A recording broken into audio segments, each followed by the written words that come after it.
Inferno, velho. Bem.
For almost a year, we have been announcing Tuesday is the best night of the week. Yep, and we've stayed consistent since last May when we came on the air. Welcome to the Wise Guys, Dave McCann and Blaine Fowler.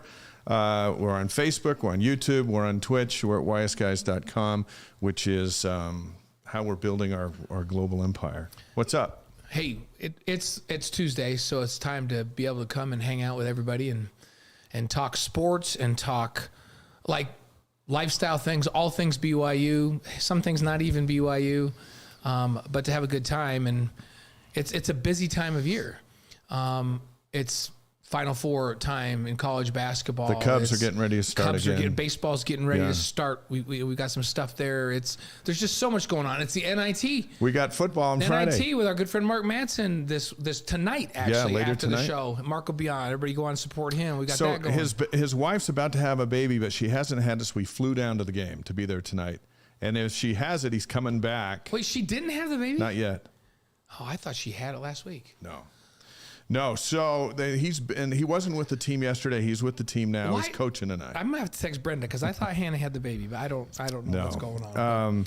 So anyway, best of luck to him and the guys there. Spring ball's going on. I mean, there's just so much going on. Final Four. I was just texting with Dutch today. I'm wishing them good luck. San Diego State's How about San Diego head coach? State? San Diego State, I know it's a rival, but a good friend of BYU's. Yeah. And Dutch and Steve Fish and those guys were great friends with Dave Rose and great rivalry over the years. And we became good friends with that whole crew.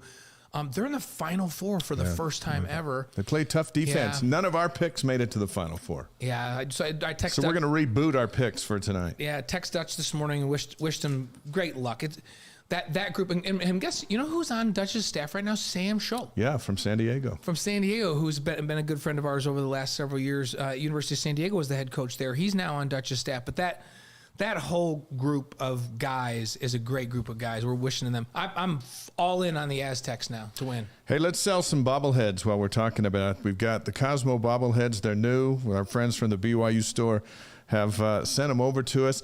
And you can get them for $10 off. They're like $19.99. You get 50% off using the promo code YSGuys50. So if you're watching live, click on the link in the chat. If you're watching the recording on YouTube, click the link in the video description. Now, if you're listening to our podcast, you're wondering what we're talking about, click on the link in the description there. And if you've got a desktop computer tonight, just grab your phone, scan the QR code, and it'll take you right there. 50% off. Use the YSGuys50 code at checkout, and you can build your Cosmo empire. Yeah, this is kind of our first commercial empire, so it's pretty cool. Brenda ordered that one right there, this guy, the basketball guy. Nice, and we'll talk about it again later in the show, but hey, $10, these are durable guys, durable Cosmo guys, great gifts. Hey, if you want to, you can glue one on your dashboard. So he just does that while you drive. That wouldn't be distracting. Sounds like a great idea. Anyway, they're for the masses, so we have that QR code there on your screen tonight during the show. So check them out. We got a big show tonight, spring scrimmage, and the alumni game is coming up on Friday. Max Hall's going to join us in a little bit. We're going to ask Max how he has prepared Ty Detmer to come play in this game on Friday night, live on BYU TV. And I don't know if Ty needed any mental preparation. Ty's one of the smartest football players in the history of the game. That's how he played so many seasons in the National Football League, because he's just this brilliant football mind. So that part didn't have to get ready. It's the physical preparation. But physically, how do you get an old man ready to play? He's 55. That's crazy. And he's got to go with Max's playbook. So we've got all those questions for Max. Yeah, we got some questions. We're going to talk about the defense here in just a second. Hey, how about the coolest guest in the history of the show is coming on? Yeah, it's really taking BYU spring grad, to a whole new level. Drummer for the Neon Trees, Elaine Bradley.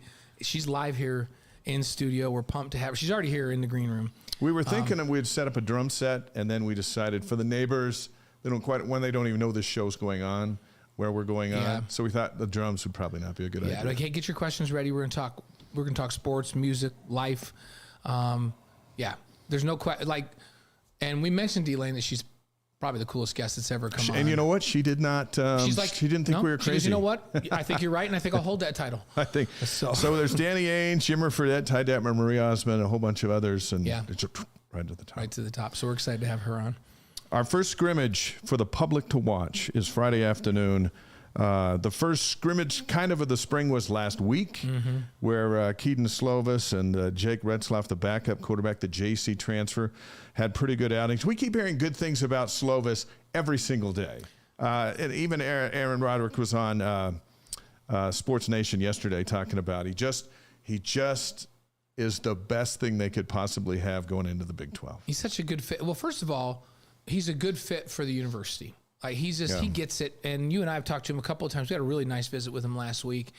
He understands what the university is all about. He's happy to be here. He feels like he fits in here. And that's really important. He's going to be a great representative and a great face of the program this year. And the quarterback is like a focal point for your program, right? Yeah. So he's got to be that, and he's going to be that and then some. But his skill set, he's got an NFL arm. He's more mobile. Now that I've watched him a little bit, he's way more mobile and athletic than I thought he was. And I just didn't watch him close enough when he was at USC and really didn't get a chance to see him much at all last year at Pitt. And they ran that offense where they just ran the football. That's why he's here. He came here to run pro-style offense to get ready to go to the National Football League. Yeah. And so it's a new offense. He's learning it. You know, word out of practice is that, you know, there's days when the offense really moves the ball and there's days when the defense plays well, which is what you would expect with new quarterbacks learning the system. But universally, you talk to any coach on the offense or the defensive side, and they go, oh, yeah, this guy has all the skills. Like, he can make every throw. He makes some great throws. And as he has more and more a grasp of this offense, he's just going to get better and better. And I think BYU's going to be in great hands as they go into the Big 12 with him playing quarterback. He is the headliner for the spring scrimmage. Yeah. He's the new shiny thing that we want to watch Friday afternoon, 3 o'clock Mountain Time, live on BYU TV. And our first chance to see him slinging around. I think it's the first time he's been back at the stadium slinging it around since he was USC's quarterback in 2019. Yeah, that's a long time. And he talked about the experience that he had here and the experience that his parents had here. Yeah. One of the reasons that they came, his parents said, wow, what an amazing experience for an opposing team and what a great college football environment. So, and who knew at the time, they didn't know at the time he was going to swing back around and play for BYU. That's why you treat people with respect and courtesy when the nice. opponents, you don't know. One of those guys might be your starting quarterback someday. Right. Or your next door neighbor. You just don't know. Or your boss, heaven forbid. Yeah. You just don't. So we're going to be watching the quarterback situation, the running back situation. You remember Aiden Robbins, the transfer from UNLV, 1,000-yard rusher last year. And the high school kid, they're not here. He hasn't been healthy. The high school, the big time recruit out of high school is not here yet. I'll say that Miles Davis has been here and healthy for the first time in a couple years and looking really, really good. So that's good to have him back. I think they're going to have great depth at running back. But the thing I think a lot of people are going to be looking for is, hey, this new defensive scheme and approach, what's that look like? This is the first time it's going to be on display for the public to see, and they're going to see a little bit more aggressive mindset and more blitzing and more we're man curious to see that. coverage. Now, they're not going to go after Slovis, but we should be able to see the new attitude. Yeah, Slovis, hey, in practice, Slovis has been the only green shirt quarterback, meaning the only guy you're not allowed to hit. Everybody else is in a regular white offensive shirt, and they've been able to hit him. Fair game, huh? Yeah, and they've been, there've been a lot more tackling in spring ball. Kalani, pointed out that they have to be a better tackling team in the Big 12. He didn't love the way they tackled last year and said, we're going to up the physicality of spring practice. We're going to tackle more to the ground, get a little more practice. Maybe we've taken for granted that these guys at this level can tackle and don't need to do it that much. So they've been tackling to the ground. Good. Remember we had Chris Hoke on the last week, the star for the Pittsburgh Steelers for more than a decade. And he said, you have to be physical. You have to tackle in practice. So he was really glad to hear that they're tackling more in practice. And so we're all going to be looking to see how the defense does. Now, the defense, word from spring so far is they've been especially good in the red zone. So the offense may move the football, but they get down inside the 20, and the offense had a hard time scoring because the defense gets real aggressive the closer they get to the goal line, playing gap sound and getting after it and blitzing and making it hard to run the football and playing press coverage. And so let's look for that in the scrimmage. It's going to be fun. So 3 o'clock here, Mountain Time. And then after that is the alumni game. That's at 5 Mountain, 7 Eastern, live on BYU TV, free to the public. Here's what's going on over at the stadium. So we've had a lot of snow. Yeah. Unlike the baseball field, the stadium doesn't have a heater underneath it. And so they had to get the snow off the stadium to paint the lines for the game. And then after they get the lines painted, I was asking our friend Scott Kavanaugh, are you going to cover it? Because the storm's coming in Wednesday, Thursday, early Friday. And he was talking about field temperatures. And I'm like, I'm sure that's important, but I don't understand anything you're talking about. But they're trying to get the field painted. Then I think they'll cover it because we have snow coming. But the forecast for Friday afternoon is partly cloudy with a high of 45, kind of like what it's been today. Yeah, today's not been bad at all. And that would be sweet.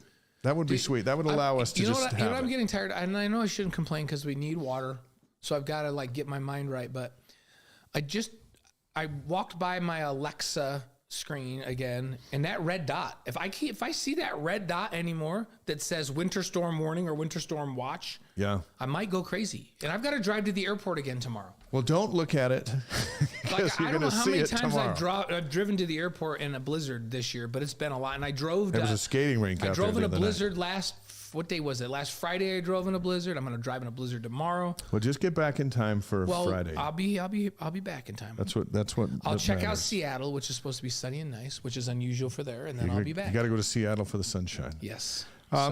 Last week we talked about the offense, the receivers, tight ends for the alumni game. Week before we talked about the quarterbacks.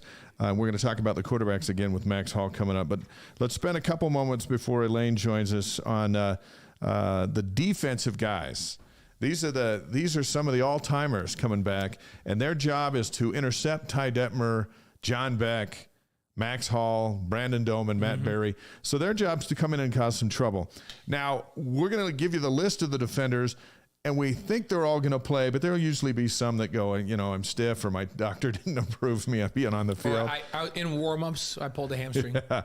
So let's go over Team Royal. Here are the stars for Team Royal who are going to defend against John Beck and Brandon Doman. Yeah, so in the secondary, you're going to have Derwin Gray, who we've had on the show. Was he just on with us a couple of weeks ago? The Reverend Derwin Gray. Right. Gennaro Guilford, BYU's current starting or cornerbacks coach and big star for BYU. Micah Hanneman, it seems like Micah could still play in the NFL. So I think that he's going to be fit. Aaron Francisco played a lot of years in the NFL, one of the great enforcers at that safety position. Travis Uale, who also was starting at that strong safety position for BYU. Kellen's back in the old day. My oldest son Kellen's back up and then played side by side with Kellen. Keenan Ellis. You remember that Keenan left that Arizona game with a concussion. That was a career-ending concussion, but flag football, he can play. Yeah, I'm happy to see him back it'll be there. fun to He's see in law school now. And fun to see Keenan out there. Kavika Fanua, who is, should be in good shape, younger. Waniuna, who I would think would be in good shape. Alani Fua, Big Daddy Fua. Yeah. I don't know. It's been a few years, so I don't know if Alani's. It's been a few for a lot of these guys. I don't know if Alani's like big, really Big Daddy, or just like Big Daddy, like when he was playing for the Cardinals. We're going to find out. Isaiah Kafusi, who should be in great shape. Bronson Kafusi, who we know is in great shape. And Ryan Denny, who's one of the older guys, but never is in bad shape. Yeah. So that's the defense for Team Royal. Here's who Navy, these are the guys who are going to try to pick off Ty Detmer and Max Hall. You've got David Nixon, our colleague from BYU TV, Brian Logan, another BYU TV colleague, Corby Eason, Andrew Rich, Brandon Bradley, Ben Criddle, Gavin Fowler. Is Gavin going to go? So here's Gavin's on the team and he's kind of helping coach them and put stuff together. I said, "Are you going to play?" He goes, "Dad, I get a chance to be on the field every single solitary He's like week the youngest on his team. With the fans in here. I get this experience. This is for our former players to come back and to experience that again. I don't need to do that." Well, they might need him. Brian Keel, last year's hero who caught the Hail Mary pass from Max Hall, is going to try to defend against Max Hall this year. Brady Papenga, Kelly Papenga, Cameron Jensen, Brandon Ogletree has been on the show. Yes. Matt Payne is coming in. So you got a kicker who's was like the biggest hitting kicker that we've had. And Drayden Aliai.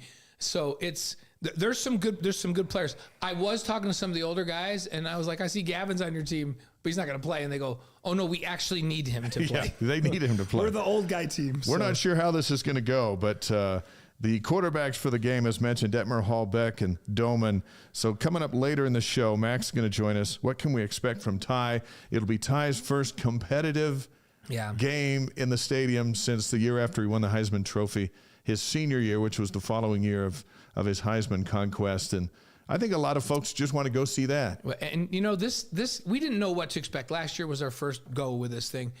It's a made-for-TV event. Come on in, Elaine.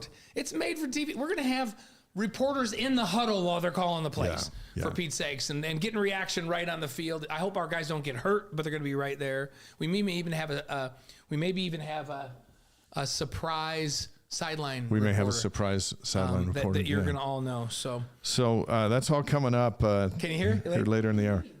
We're Okay. going to get your mic switched on. As I introduce our first guest tonight, was a student at BYU when Max Hall was the quarterback over at the football stadium just a couple years ago. He dazzled the crowds with his ability to throw the football while she entertained the masses with the drums and guitar. Still putting on a show as the drummer for the band Neon Trees. Our pleasure to welcome Elaine Bradley to the Wise Guys. As mentioned, maybe the coolest guest we've ever had on the show. Certainly has worn the brightest sweater in the history of the show. Hello. So, hey, welcome. I don't think it's good to have you here. You can say maybe. Like we can decide.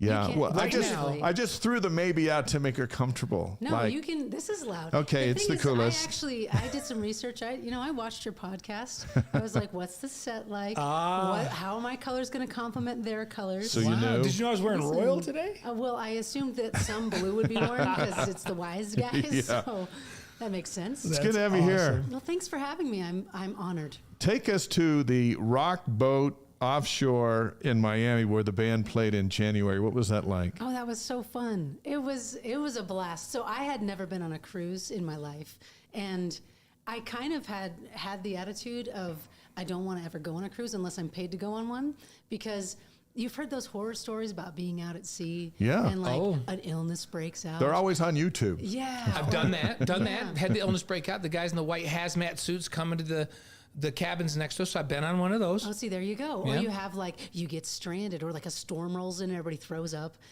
So how far out to sea are you? We went pretty far. So we went from Miami, and then we went to, I think it was the Dominican Republic first. Oh, wow. And then I think the Bahamas. Was this that? like a full-on cruise ship size vessel? It was the Norwegian Pearl. Yeah, there you go. That's So what did you just horsed around all day and then the band played every night or what? Better than that. We only played 3 of the 5 nights. So Oh my gosh. it was basically like a really fun hang and like a meet and greet, one, and 3 shows, which were great also. So it was a great time. I have a great job. Were there? This is a great job. Everybody always wants to do something else. Everybody always says to Dave and I, "Man, you just get to sit courtside and talk about a basketball game, and then you get to sit there and call a football game. What kind of a job is that?" And you get to talk to Elaine Bradley and do. But we all want to be musicians. That's what we all want to be. I don't know if I really want another job. I like this one. I love getting to work for BYU TV for Grace Notes. I feel like the 2 jobs that I have are like personal dream jobs. So I got nothing to complain So about. when we were in Vegas, your dreams don't come true when you don't get to do what you want to do, right? when we were in Vegas for the West Coast Conference tournament, Keith Urban opened his residency down there at Planet Hollywood. Nice. And Blaine and his wife, Brenda, hadn't seen Keith Urban. And so we said, we have to go. And so our wives came down. Yeah. We were done with our double headers and we went. And he's just the best. And what did you think? It blew your mind. Yeah, he was. So I'm from New York, so I'm not a big country guy, right? Mm-hmm. But I'm learning. My wife's from Utah, so there's I know Tim McGraw and I know some country bands. I'm a hip hop guy, so I do know Neon Trees though. Great. But and I've gotten to know Dan a little bit, Reynolds, so I follow Imagine Dragons pretty close. But just the sheer I was blown away. First of all, how good he is as a guitarist. Oh, he is excellent. a phenomenal guitar He player. might be better at guitar than he is at singing. He's a great singer. Yeah, no, it blew my mind how good he was, because he was playing lead, like a bunch of the leads, and I was first of all I was blown away by that. He's also a phenomenal entertainer. Like the show was well put together, and it was great entertainment value. And even though I didn't know very many of his songs, I knew a few of them. I thought it was fantastic. Well, and Keith Urban does the good thing where he is a country artist, but not really. No, he's a country He's rock. He's a country for everyone. Yes.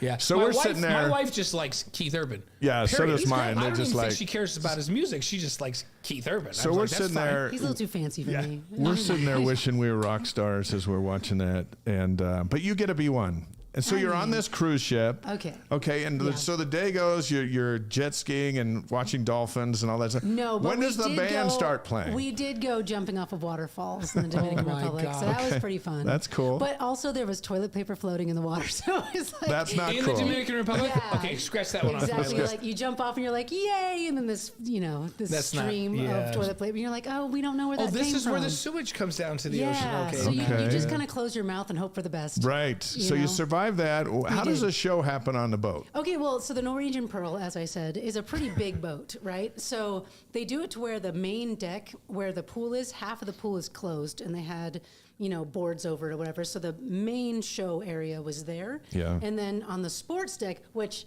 I was a little upset with that they had to close the sports deck to have shows. Yeah, that's okay with 'Cause, us though. I mean, is it? Anyway, at least the gym was open, so I got to hit the gym a Yes, couple times. good, But good.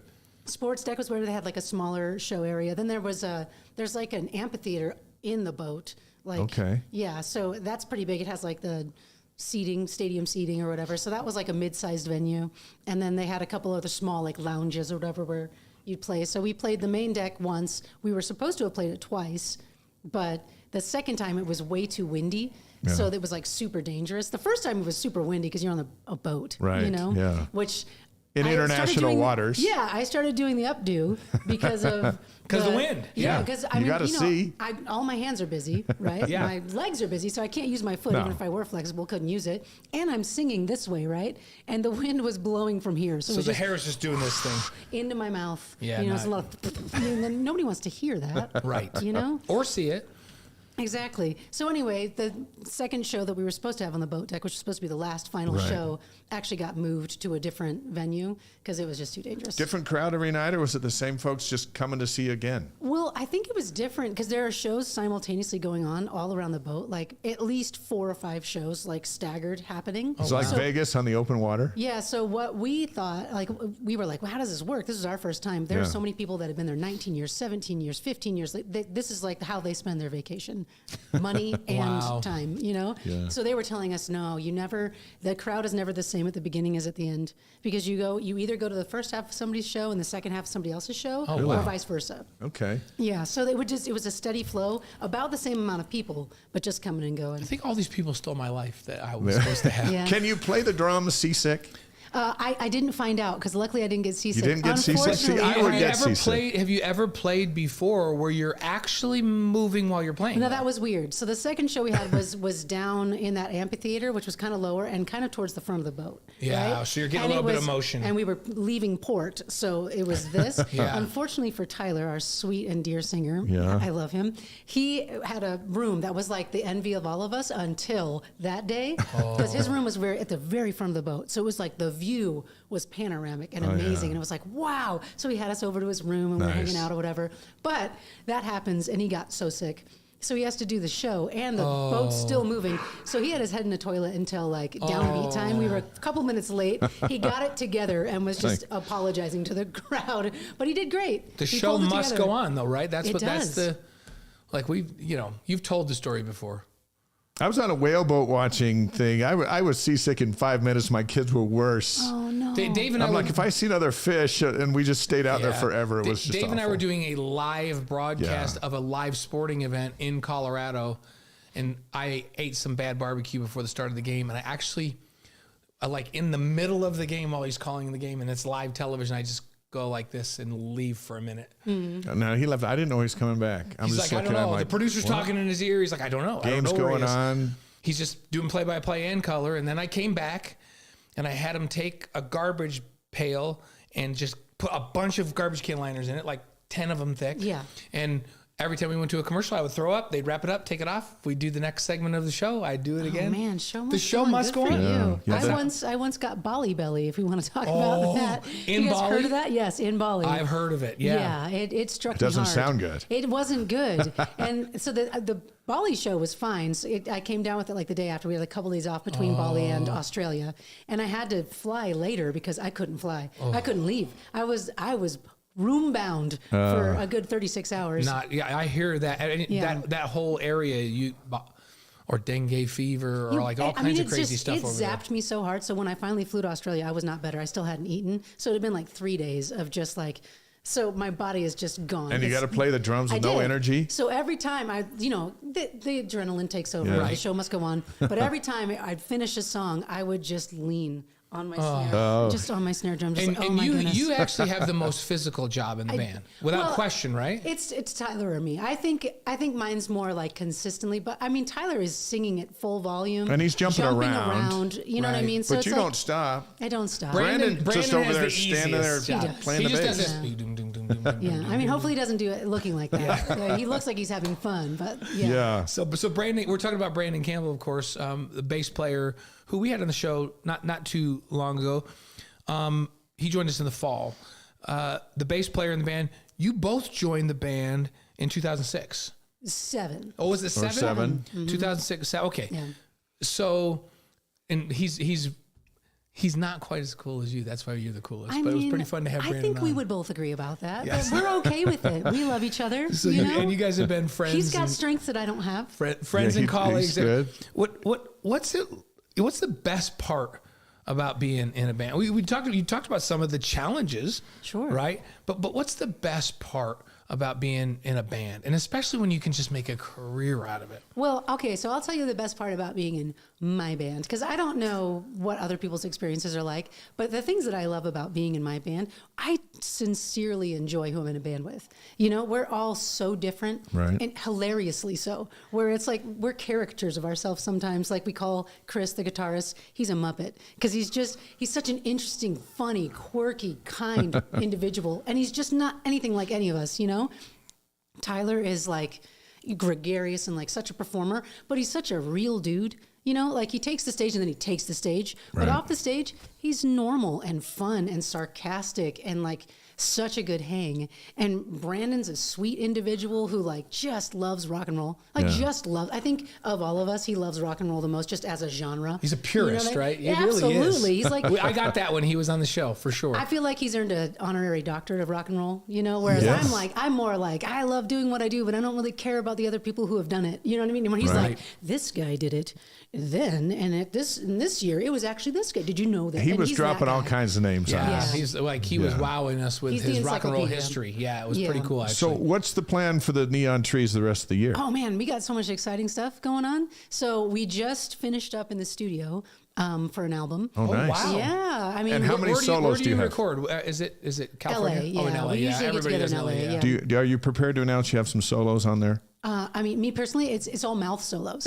It's like So there's no song. It's like, you know, even Peter Criss from Kiss got his own song. Yeah. And then everyone else sang the others. Are there any of those for you? No, unfortunately all not. right. But So- Tyler's great at what he does. So I mean, I have my passion projects that like I get to do that in. But Neon Trees, I'm happy to perform the role I perform. Okay. you And some know? drum solos in there? Heavens no. That is my least favorite part of Really? any band. Yes. I mean, I think it's cool that people can do what they do, but it's usually after like 10 seconds, I'm like, nah, now move on. You know what I mean? Like I don't call myself a drummer really. People are like, oh, you're a whatever drummer. And I'm like, I don't really even consider myself You're a a drummer. musician? And Is that you what you play want? the guitar as well, right? do. In fact, you started playing the guitar. Well, I started playing the drums and didn't care about it. Right. I only did it because it was fun, like to bang on stuff, but I never thought about it like I'm going to be a drummer. Yeah. It was just like, oh, these are fun. And then I wanted to sing in a band. That's all I ever wanted to do was sing in a band. And then I started playing the guitar because I played the drums in my band only until we could get a drummer. This was back in high school. Right. Yeah. And then we got a really great drummer. And then while I was on the drums for that like year and a half, I was watching the guitarist. So I just learned that way. And then I played guitar for like 7 years. Yeah. And sang in a band and toured, whatever. And then I would watch the drummer and I was like, oh, that's how you do it. So then I came to BYU for college. Yeah. Shout out. Right. Go Cougars. That and- sounded just like it. It did. Like it does in the Cosmo. It stadium. really did. Yeah, it was good. Anyway, that was a light one too. was I good. could really dig in. It was good. But anyway, so I did it. I had the drum set because I would just do it for my own music or recording. And I, as a favor to a friend, was like, I got some drums. Why don't we play guitar? You play the guitar, I'll play the drums, because both of us on guitar kind of is dumb. And it was really cool. So I just kind of got stuck behind the drums as a favor to a friend. And that's how my life went. So Sweet. here I still am. So when does the album come out?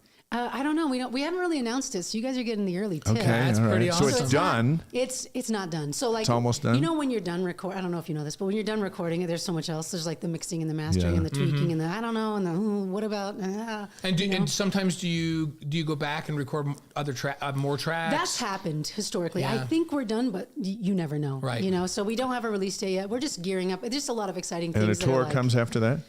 That's the hope, man. Okay. That's the hope. Okay, So now we're be routing- honest. In these songs that you've got, is there one that's going to top Animal? Is there one where you just go, oh, this Well, I mean- people are going to love this one? I love. Here's do you the love 'em thing. all? I'm really excited about this album. Like I've liked everything we've done. Yeah. Like Do to you a have certain a extent. favorite song that you guys have recorded Like just ever? ever that you've ever recorded? Because it's probably not one that everybody thinks it is. I mean, it's not. Well, it is what people would think it is if they knew it. So on our third album, Pop Psychology, there's a song called "Unavoidable" that Tyler and I wrote together. You know, so it's like a duet, and like I sing just as much lead as he does, and so it's cool and exciting. And it's like it's like a person, like you were saying, like everybody gets there. That's what that was like. The one time. So do you have an idea though which one's going on the radio first? When you walk out of the studio, do the four of you have a feeling? No, I mean it's like this is a hit. This one's going to be a hit. Do well, you know? your management always weighs in on that, and you know what I mean. Like that's how it goes. People go, "Oh, I think," but it's funny. We all have different ideas about it, but you definitely have like the one or two or three contenders where you're like, "Ooh, this could be a single," but what do we lead with? Because the thing about Neon Trees, if I may toot our own horn, Sure. is we have a lot of album songs that could have been singles. It's just. Mm-hmm. You know, the way that music industry is, rarely do you have a band that gets a bunch of singles off of an album anymore, Right. you know, because people just move on so quick. But I feel like we have a lot of songs that could be singles, so it's just choosing, and it's hard. Yeah. It's like And choosing your do favorite you guys child. collaborate well with management and the producers and all that? I mean, everybody's watched the Queen's story. Sure. Where With Bohemian Rhapsody? Yeah, where he's Nightmare. like, nobody's going to listen to a song that long. And they're like, well, we're out then. And you're going to be the guy that lost Queen. That was back when the musicians had any kind of leverage. Yeah. Like, that's not a thing Doesn't anymore. happen anymore. I mean, we have principles. Obviously, there are things we won't do and like Right. things that we put our foot down about, but like it's just not. It's not like that anymore. No, Not like that anymore. Because labels will be like, whatever TikTok artist is coming up, we don't whatever. Like we don't even have a label. We have our own label, so that's not a thing anymore. But when we did have a label, it was not that dynamic. No. We put our foot down about some stuff, but other stuff, it's like, listen, you're one of hundreds of bands that we could be working with, or millions that are trying. You know what I mean? So you don't have a lot of leverage. So you just do your best. But if they said this one's not going to make the cut, and you guys were adamant, no, we really want that one. Okay, on the well, album. can I tell you a funny story about Yeah. Everybody Talks, which is to date, like numbers wise, our biggest single, right? I love it. Our label actually said we're gonna not support that song anymore, like a week before it hit. So it came out, and it was out for a few weeks, and they were like, we don't want to support that song anymore. And we were like, but wait. And we got that Buick commercial, which ended Right. up being the Neon Trees Everybody Talks commercial, because nobody Right. remembers what that commercial was for. But they remember our song was in it, and Yeah. we were in the bus. Sold a lot of Buicks. Yeah. Well, I think it sold a lot of our song, is what it Yeah, did. that's No, too. it did. Thank you to but, Buick. But they ran that campaign for an extended period of time. Oh, so yeah, weeks. everybody was, and that ad was on major sporting events and major shows. Like Yeah. it was big. It Absolutely. really got you out there. So we had filmed that already, and it hadn't come out yet. And they were like, Oh. we're going to pull our support of this song. And we were like, can you just wait till that thing comes out? Would you wait? And so luckily, like management begged them, please don't. So they relented, and they were like, okay, well, we'll see what happens. And then that thing came out, and it was it just killed a it. And then juggernaut. management said, killed we knew it all along. Right. We just knew that. You just go like this. Yeah. Thank you. Elaine Bradley's on the Wise Guys, BYU grad, drummer for Neon Trees. We're live on YouTube, Facebook, Twitch, and ysguys.com. And we invite your reactions all over the world to join us here tonight. Let's climb into one of let's talk about Grace Notes for a second. It's really cool. So you host Grace Notes on BYU TV. It allows you to climb into the minds of musicians to get backstories about their songs and that kind of stuff. How fun! You mentioned that you love that you have these two lives. What is about that show and about that opportunity that you love so much? And tell people about that a little bit. Okay, so Grace Notes, just for those who don't know, which is many probably, is a music show on BYU TV. You can stream it online for free. And it's basically artists who either are Christian artists or who are Christians who happen to be artists, and we have them on the show.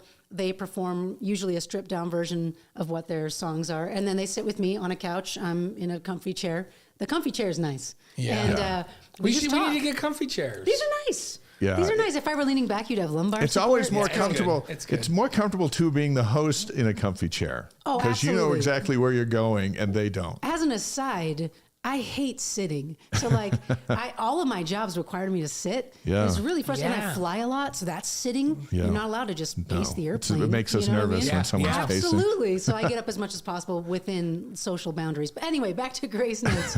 So I'm in a comfy chair, and then I get to talk to the artists about, like, it's cool because we don't really trifle with, how did you get your band name? Or like, oh, tell me about how you started playing music. It's how did you form a relationship with Jesus Christ? Right. You know, how did you gain your, whatever you believe is hard won. Tell me about that process and tell me about the songs that you wrote. And these are what those mostly mean. Christian musicians? Yes, Is that right? absolutely. Christian musicians. I mean, mostly. We've had a few on that were more agnostic, but spiritual people, Right. which is great too, because I mean, everybody's got something to contribute. Everybody's lived a life and seen things. So it's really cool to get to communicate with people on that level immediately. So what I usually do, since it's a deep show and I don't chit chat well, I love conversation. I do not chit chat well.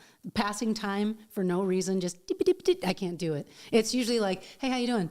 Yeah, tell me about the most traumatic thing that happened in your childhood. You know, it's like that kind of like level, Wow. right? So that for me, it's like, it feels very natural. So usually the guests sit down before the camera's rolling. They have to do light tests and stuff like that. So I'll talk to them about snacks or something like that. I'll be like, tell me about your favorite snacks, which is also one of my favorite topics to discuss, by the way. If Snacks? you want to talk about snacks. Okay. Oh, we talk about Avid snacker. breakfast cereal here. Yeah, that's so we can coming do up. that. Yeah, That's coming up. So All right. Okay. I look forward to that. So when Grace Notes is being recorded at BYU TV, often our show is also being recorded at a different part of the building.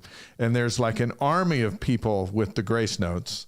And then there's just a sniper, really, with after further review, for example. and they're like, hey, could you do us a favor? Could you please stay out of Elaine's way? could you stay out of the dressing room Right, outside? But we know her. They're They said, using beat it, They're guys. using Studio A. You guys need to go to Studio C and mind your And own could you business. keep it down in Yeah. there? And then we look through the little glass and we go, we know her. If she knew we were out here, she would say, She would but let it's us like, come on forget the it. show. Listen, they do kind of treat me like the precious. Like, which Yeah, we're not exaggerating I here. know, but the thing is, like, I don't know that I require that, but at the same time, I understand it because Yeah. you got to be in a headspace to like do a show like that, you know. So you don't want to be. Our colleagues at BYU believe we are the No, because prima here's the donna. thing. I've never heard anybody call Elaine a diva at the station, but they call Dave one. I'm not a diva, Dave. Sometimes. Why? I don't even know what that means. do you do? No, because we have a vote sometimes, but I'll like, all right, everybody. Here's the argument right now. Who's a bigger diva, me or Dave? And everybody, I'm like, all those that say Dave, everybody. It's Dave. Oh, nice. You know, as the writer of the stuff, you have a vision. There we go. You have a vision for how things are supposed to go. and you know what you want. And then that usually happens, and Yeah. then that's usually when I. Okay. If we Luckily- need Dr. Peppers, they magically show up. Oh, things like absolutely. that. That's true. That's He does get what he wants. They did give me special crafty. You know, crafty for those who aren't on the. And film when set you're in is the when green room, just so you know, It's a we're snack. out. Crafty is all We're the out. snacks and the food that It's they a bring. snack spread, right? So And they have tables full of stuff for us when we do well, shows. and it's usually, if I may just overgeneralize, it's usually just crappy food. It's usually like Yes. packaged things, like, and people get excited because who doesn't love a table full of free Right. packaged snacks, right? Yeah. But I'm I'm a little bit of a diva in that way. Are you like a where I'm food purist? I am not gonna. No, I love a cheat snack. I freaking love it. Not even cheat. I just love a treat. You know what I mean? Yeah. Like I love a like treat. what? Like ding dongs? No. Like I don't. what? What's No, a I treat? have standard, like dark chocolate I almonds. have standards. Ding dongs are surrounded by dark So chocolate. dark No, they're chocolate not. almonds. That's wax. They're Yeah, I like dark. wax-coated. I like dark chocolate almonds. So I love that's dark chocolate almonds, and I love so if I'm gonna like Ben and Jerry's, I will down a Ben and Jerry's in one sitting. I love it, but I'll do it on purpose. I don't That would wanna- be a snack. I don't want to eat sugar in my like nutrients. Do you know what I mean? So like that table doesn't offer me a lot. So they did nice things. But I was like, hey, can I get some? You know those little snapped like pickled things. They have like pickled carrots and pickled. That peas sounds and stuff way like the too green healthy beans. Yeah, for you anything. lost me at delicious. pickled. Oh, dude, I love pickles. I grew up in a house where you ate ice cream every night before you went to bed. My entire growing up time. Yeah. I would love to do that. So I Sometimes can't do that. anymore because I have to watch my figure. But sometimes I do that. I'll go through phases. Well, I'll be like, and that's enough of that. we bought 6 things of Ben and Jerry's the other night at the grocery store. Were they on sale? Did you go to No, Smith's? my No, daughter-in-law. it's like $50. My daughter-in-law and my more than that son, now. they were at the grocery store with me, and they said, "Dad, didn't you grow up in a house where you guys ate ice cream every night?" And I go, "Yeah." And they go, "You don't even have ice cream in your freezer." And I go, "No, I do not." And they said, "No, we're going all out." Unacceptable. Right now. 6 things of it. I love that. So you get to grill musicians about their backstories. So we want to grill you on yours here for just a couple minutes. Go ahead. Because there's some fascinating things that's happened in your life. Let's go back to when you were 7. Okay. Your family, you sing, doing the dishes and all that stuff. Your brother gives you a Led Zeppelin cassette tape. He did. Yeah. What was your favorite song on that tape? Okay, well, I can tell you. So he gave me a couple at the same time. He gave me Led Zeppelin 1. Amazing. The drums on that are so Look, good. I have 5 sisters. When they were 7, I was never thinking, I'm going to get them a Led Zeppelin cassette. Oh, He's luckily. an AC/DC guy, though. Okay. Which I don't get. But your I brother, don't either. It's like one song over and over and over. I don't get it. But no offense. that's for another show. But your brother gives you this He does. cassette, He did. and some magic happens. It does. Okay, so first of all, that was the brother that I always thought was so That was your cool. favorite one? Yeah, you know how you Okay. have that sibling where you're like, they're so cool. And you I'm had the 6 youngest. older, 6 right? older siblings. Okay. I'm the youngest of 7. So like they all had their value addeds, but like he was the one where I was like, oh dude, he's just so cool, So he gives me tapes and I don't think whatever. I think, oh, you're giving me something. I will pay all of the attention to it. You know what I mean? Because Yeah. you're cool and I want to be around you and I want to be able to talk to you about what you gave me. So like, give me an excuse for Was you he to like like me. 15 at this time or what? So he's 10 years older than me. So he's 17. Oh, he's 17. wow. Okay. Yeah, Old enough to so- appreciate and a he's Led Zeppelin that's cassette. at the age where you're really into music. Oh yeah, and too, he'd actually moved out and then come back home. So like Okay. he came back home and then gave me this tape. And I was like, Stairway to Heaven on this one or okay, what? so Led Zeppelin 1, it was actually Physical Graffiti that blew my mind. So I'm listening to Physical Graffiti, Cashmere. Do you know the song? Yeah. I do. I think Kanye sampled it. Da-na-na. No, was it Yeah. Kanye or was it Puff Daddy? I don't know. Da-na-na. Blaine you should know Da-na-na. that. That's in your Da-na-na. genre. I don't know if Kanye or Puff. That is my genre, but I don't know who Yeah. did the Anyway, remake one of it. those, Yeah. Okay. really Yeah. large Yeah. rappers, not in size, but in, Big in Fame. In status. Yeah. fame. Exactly. So anyway, the bridge of that song, it opens up in a way, and it gave me goosebumps for the first time, music wise. And so I remember feeling like, oh, and I remember rewinding that tape to that spot, trying to chase that same feeling. I feel like I've been chasing that feeling ever since. Really? Yeah. Where you're just that first time of like, oh my goodness, that made me feel all the feels. I gotta get it again. And so I think I fell in love with like rock and roll through Led Zeppelin. Yeah. But then I also had a bunch of older siblings that loved Depeche Mode.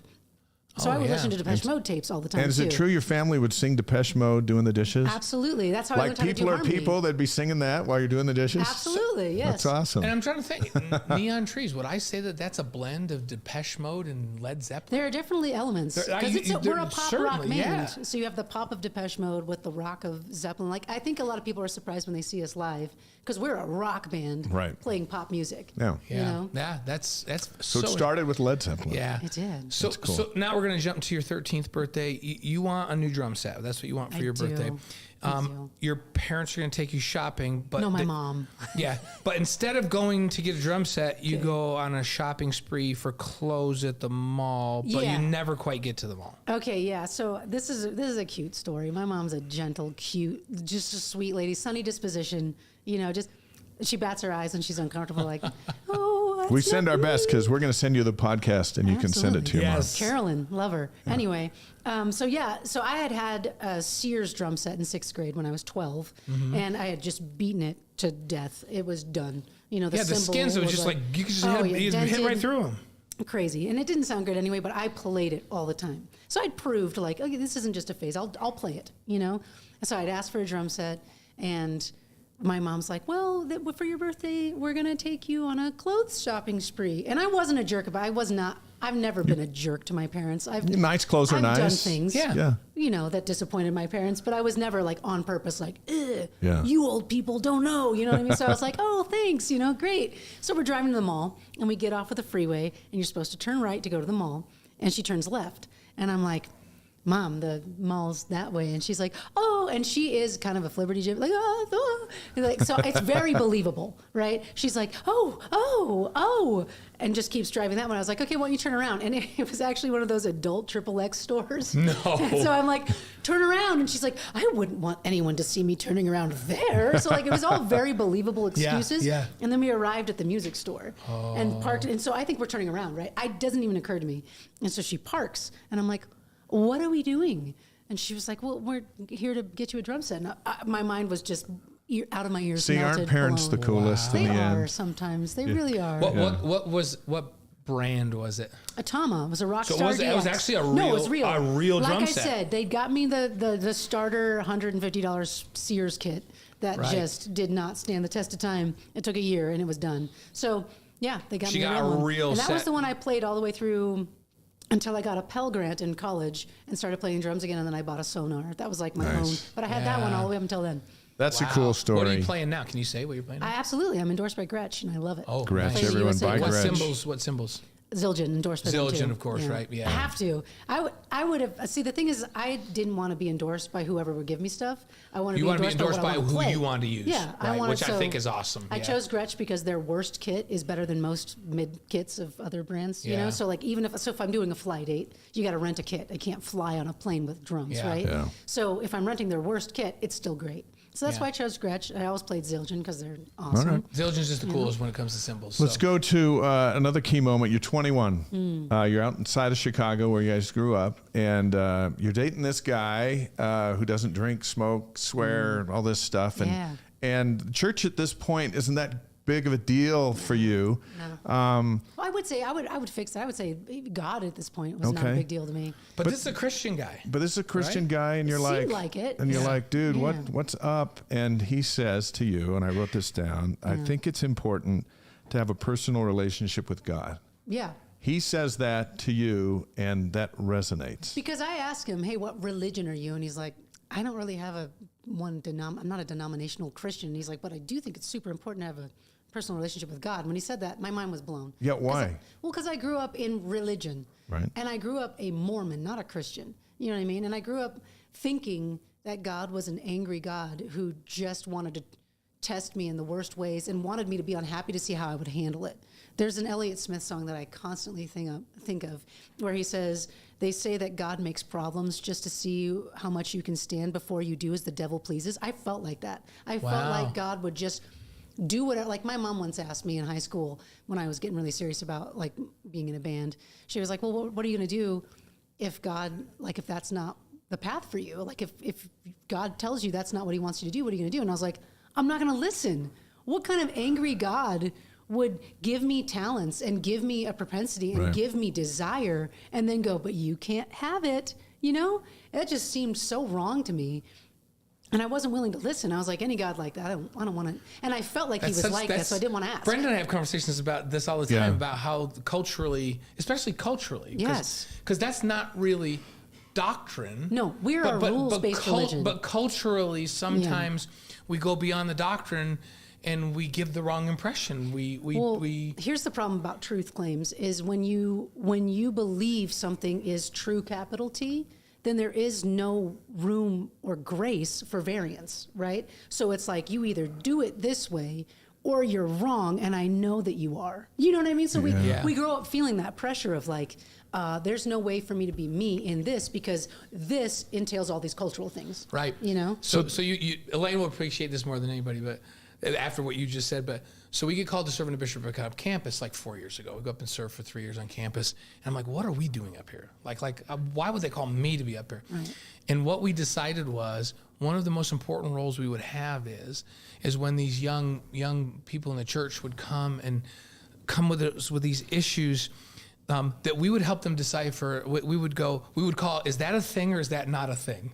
Meaning, is this doctrine you're talking about, or is that some cultural thing that's weighed you down? Right. And we would just go, no, that's not a thing. Right.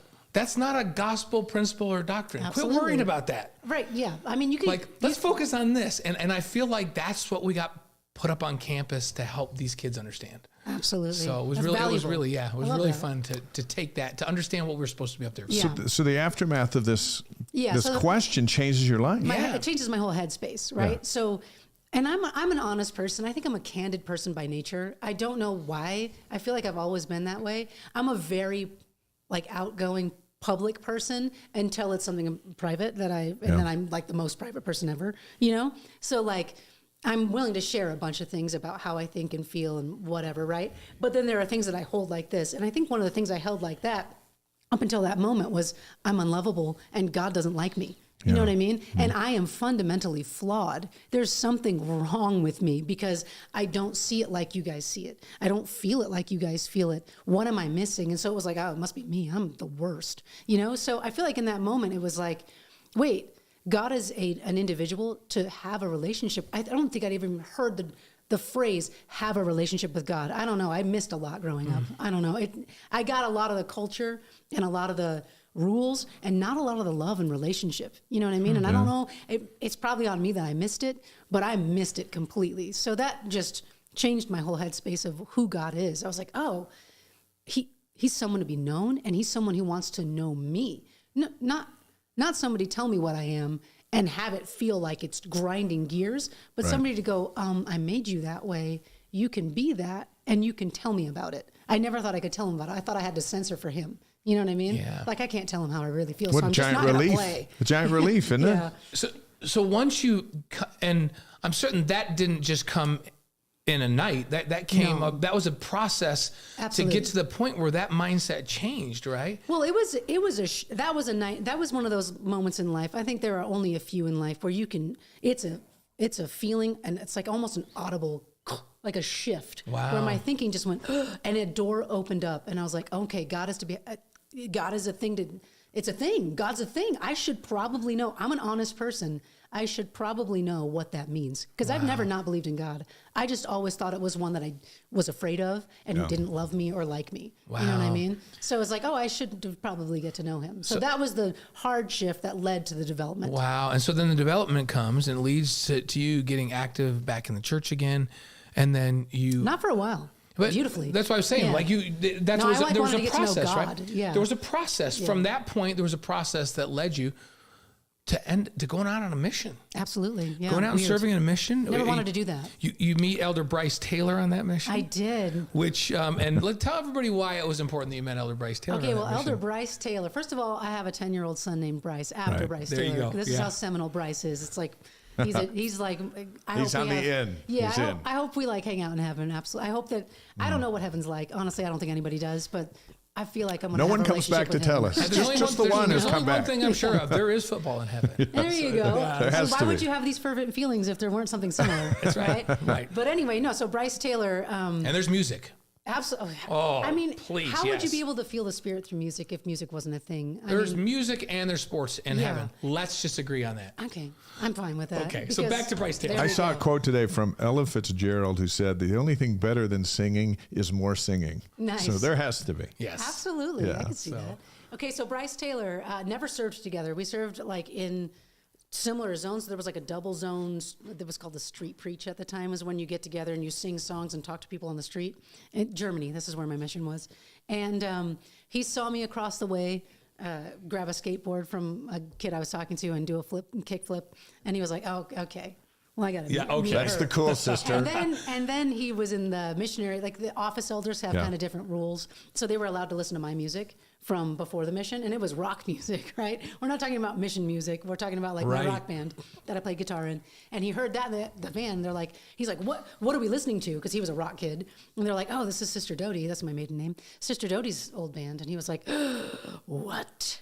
So he got permission Light from our goes mission on. president to call me. We'd never served together. We'd met once, I'd seen him, whatever. And he calls me right before I go home and he goes, hey, it's Elder Taylor. I was like, why are you calling me? I'm like, rules.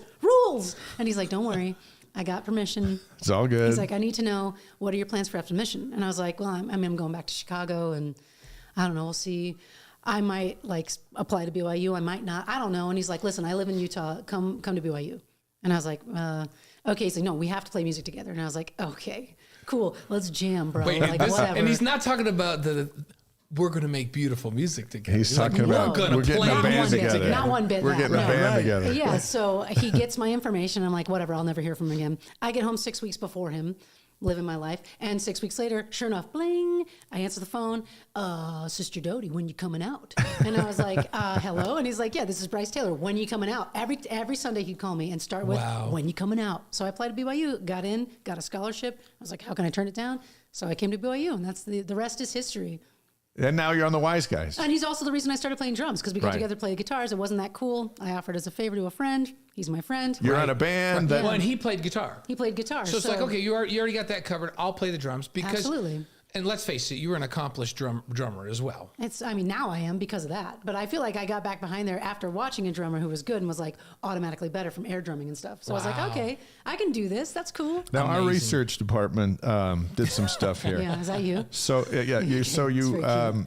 so you go on your mission to Germany. We Googled a list of Latter-day Saint Americans who've served in Germany. We just picked some of the names. Yeah. Okay. A few. Here are the few. David A. Bednar, Okay. current apostle. Joseph B. Worthland, late apostle. Hugh Nibley. Nice. Orson Hyde. Alan C. Ashton, the founder of Word Yep, Perfect. we know That was Alan. his paper boy. Yep. And Elaine Bradley. There you go. That's a nice list That's a right list. there. That's a good That's list. a nice I mean, list. don't forget that Uchtdorf was born there. And Well, like, yeah, but came he from- didn't serve his mission there. He didn't. These are, he didn't. How But about like, that list? He's important. He you is know? important, absolutely. He's the silver fox. Don't forget him. But look, you're on that list, and I think Thanks. that's impressive. Pretty cool. Now, we also found in our research that you openly talk about your Heavenly Father and how a combination of courage and trust, as you've said it, in Him is how you got to where you are in your life, even at this moment. Yeah, And definitely. And the youth of the church, and I know you spent a lot of time with young women as an advisor and teacher. Funny fact, I've never been in the Young Women. Weren't you in the Young Women when we met? No, but I was the Sunday 9 school years ago? teacher for 16, 17-year-olds. Okay, Favorite calling. all right, That was great. same group, That same was group. great, yeah. That group of people seem to be starving for your kind of experience of God loves me, Yeah. wants me to be happy, and paved the way for me to do that. It's going to give me my choice, but it seems like your life message resonates back to when you were 17. Yeah, I mean, when I was 17, no, well, first of all, I was, I think if anything, not ambivalent, but actually angry with God when I was 17, and unwilling. I think I was an unwilling believer because I always felt that it was true that there's a God and I think to a certain extent, I developed my own personal testimony of Jesus Christ later. Yeah. I would almost even say post-mission. I feel like I became a Christian in my late 20s and early 30s. And so I feel like that, and that's information hard won. I know we believe in Jesus Christ in our church, but we get so specific about so many things that it's like the doctrine of Christ gets all like, well, and then there's Joseph Smith, and then there are modern day prophets, which is great. I mean, Right. Not talking bad about it, but I feel like Jesus Christ being the thing sometimes gets placed a little lower than it should. And I know that good old Russell M. Nelson has been He's put right back square in the center, right? He's attempting to talk about him more, at least. Yeah. Mention him more. We've noticed that the last couple of general conferences, like, whoa. In fact, I just said that's 6 straight talks on the Savior, like which was I thought was really, really cool. Well, I feel like when you understand the role of the Savior, I mean the Godhead. Talk about the Godhead. If you understand the role of God and Jesus Christ and the Holy Spirit, when you understand those roles, then you can understand yourself a little better and where you fit in and how they talk to you and what they expect of you. And I feel like the Spirit is how we get communicated to, and Jesus Christ is our advocate and our Savior, and God is the ultimate creator, but Jesus Christ then was the sub-creator. It's like when you understand that stuff a little more and just their nature, what their goal is with you. And I think we assume things like be ye therefore perfect. Perfect from the root word translated isn't actually without sin or blemish. Elder Hollins worked hard to try to get people to just go understand that look, just do your best. Let grace do the rest. Yeah. Yeah. So he wants you to be a whole, like a body and a spirit together. Yeah. He wants you to be whole as Jesus Christ. Everybody's going to be whole because we're all going to get a body. Anyway, I don't know. I feel like we stress out about a lot of stuff we shouldn't stress out about, and then don't stress about the stuff that we Probably should. Man. We have a theme in our steak this Elaine and year. I is we could hang out every day. We could hang out every day. so the theme in our steak around here is that we need more Jesus Absolutely. in our which life. we love. President and Ogletree is like, all it's that just, stuff. Dave just gave a talk and was it state conference? You gave a talk. Where With that all was? the wards. Yeah, kinda he's had to doing come that. around. Yeah, but it's But it's the simplest of all things. It's so from a kid that grew up in New York, where there were no members of the LDS Church anywhere. Like I was the only one in my high school till my sister came. That doubled the population, right? Yeah. When she was a freshman and I was a senior. But it's and having people tell me my whole life, well, you're not a Christian church. I'm like, what are you people talking about? Of course we are. It's the Church of Jesus Christ. It's like, so it's made me uber focused on that, and so like I love when it's a year like where we're studying the New Testament, you know, and so it's just forced me to. I've had to defend that thought so many times that it's made me roll up my sleeves and go, no, that's what I need to focus on. That's what we all should be focused on. We're not focused enough on that. Yeah. So you and I see the same. Absolutely. And I feel like you can be a member of any Christian church and still not be a Christian. Like I feel like I was a member of the Mormon church and didn't know Christ for a long time. Yeah. And then got to know and was like, oh man, this is revolutionary. This makes everything make sense. Like I have been focusing on the wrong things for so long and it's made me miserable. You know, And it's so fulfilling to come to that realization. Yeah, that Wow. like I don't need to stress about stuff that I was stressing about nearly as much. Jesus has got me. I think Elder Such Holland, a cool one of my favorite story. talks. Are you like in a hurry? Can you hang with us for a Let's little bit hang. longer? I'm okay. good. Let's bring Max on. We got Max for just a few minutes. Are you okay? Do you have a few questions for Max Hall? No, I mean I don't think so. All right, You well, were, we if you have- were in if school, you you having- and Max were We here have together. some. Listen, we never met each other, but he's going to be like working with Ty Detmer. You know that yeah. in sixth grade I read 2 Ty Detmer books. Oh my gosh. He was like my hero. No for- kidding. Yeah. We got the That's right guy. awesome. So Max Hall is quarterbacking in the alumni game on Friday. Joins us live from Arizona, and he's on a tight schedule. So we're gonna bring him in, and we'll keep Elaine with us because we still have 5 questions that Great. we've got to do. Love it. Max, good evening. Hey, can you guys hear me? What are Yeah. you cutting a new album? Are What's you, this? Are you in studio? Like what's going on right now with the whole Bro. like mic guard and all that kind of stuff? Bro, you guys know I got my own podcast, don't you? Yes, Yeah? we do know this. And yeah, we- so I finally got legit. I got some gear. That This looks is good. awesome. Let us introduce you to the great Elaine Bradley, drummer for Neon Elaine, Trees. sit right next to me, Max Max. Hall. Hello, Max Hall. How are you? Good. How are you? I just feel bad for you having to hang out with those dudes. But other than that, Good Why would at you it. say that? we're your brothers, and you know that. Come on. So allegedly, that's why I can say that. I know. That's exactly right. we were at BYU at the same time. Allegedly, there you go. I wonder if we once walked the halls together. Well, maybe You know what? we visited and the I'm sure it was a Cougar Eat. magical moment when we did. You were making music out on the field. You were the maestro out on the field, and Elaine was playing guitar and then drums and then becoming world famous and Yeah, it was later. cutting records like everybody So we got talks. the four members of the Neon Trees are BYU grads, and the great Max Hall is the winningest quarterback at BYU, all at school at the same time. And yet here in 2023, we finally brought you together. It feels like it should have happened a long time ago, but I'm It glad it's should happening. have. It was a special time back then. You know, it's different now. It's not the same.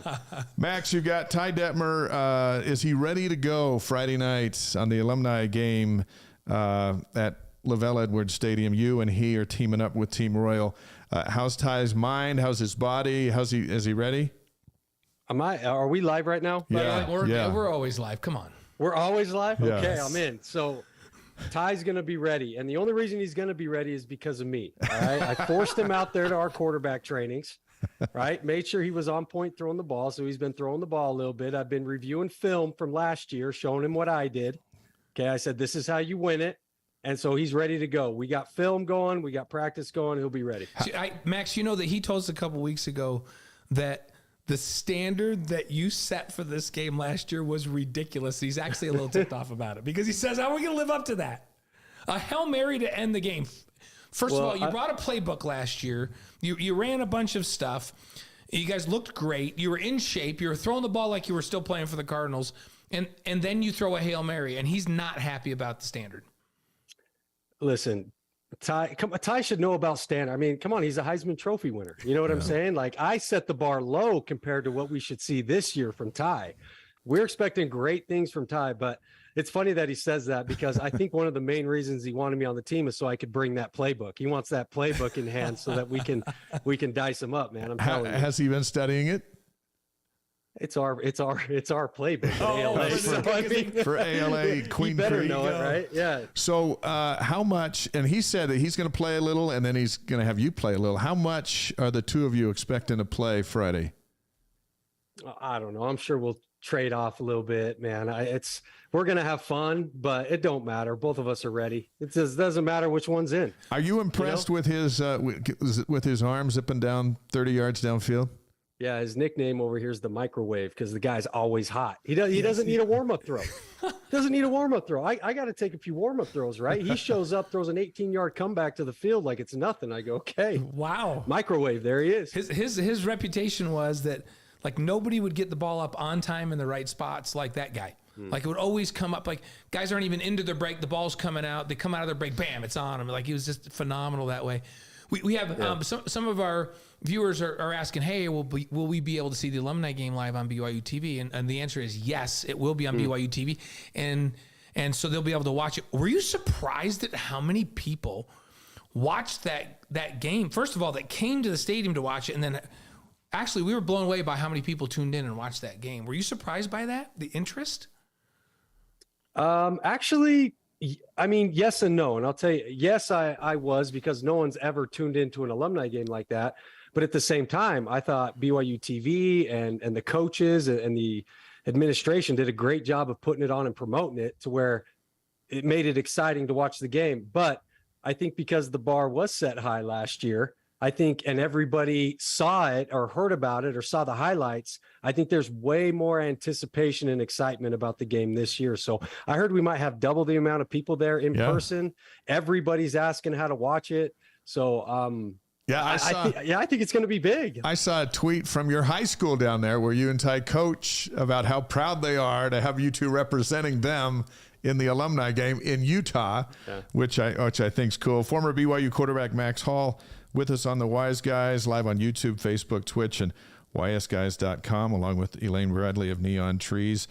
You know, you're gonna play for Royal, which is different than last year. The guy who caught the winning pass for you is now a guy who's going to try to intercept you, because Keel and those guys are still on Team Navy. Is that going to be different for you?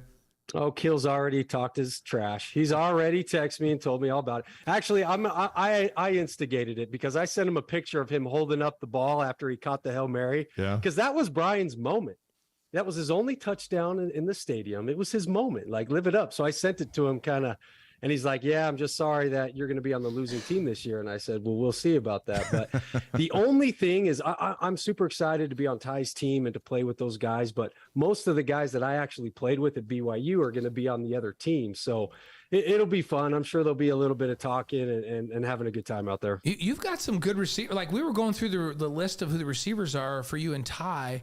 I'm here, you know, Margin Hooks, James Dye, Neil Pau. Like, I've been watching Neil work out. He's still trying to catch on with a national, an NFL team. He's still legit. He's ready. Aleva Hifo's still in phenomenal shape. So you got some good receivers to work with this year. Probably better than Keel as a receiver, who's really a linebacker, right? But you had some good receivers last year. But how about that group? Are you looking forward to working with that group? Yeah, I am, because they're guys I've never worked with, never thrown to. You know, honestly, haven't been around a whole lot. So I'm excited to be with them, to work with them, just to have fun. I mean, but I am going to miss. It's going to be hard for me not throwing the ball to Austin and Dennis. Yeah. You know what I'm saying? Like, that's going to be tough. Those are your guys. I get Beck's going to throw to Harleen the whole night, too. So I think Dennis is just going to – he might switch over to your team due to inactivity. You know what? Dennis is going to show up, run maybe a stick route or something, and then he's just going to hang out and have fun. Like, he's – you know, I don't know how serious he can take it with some of his injuries and stuff. Yeah, he doesn't have the hips for it, right? That's true. And I'm not talking about dancing. He doesn't have the hips for it. That's cold. Yeah. So, how many times did he dislocate that hip? 3 times in the NFL? Yeah. Is it 3 times? It's just like, I think it was. I feel so bad. Whenever I think about it, it just makes me feel bad, because he was on such a roll and playing. He was one of the best tight ends in the National Football League, and then the hip thing just got him. Hey, we've got you for just a few more minutes. So not only did you win 32 games at BYU, 33 if you count the alumni game last year. So we're going to count that. That's 33. You threw for over 11,000 yards and 94 touchdowns. Elaine saw most of those at the stadium. If she wasn't at the stadium, we're sure she was watching. Are you ready to reveal your top 5 plays? The Max Hall top 5.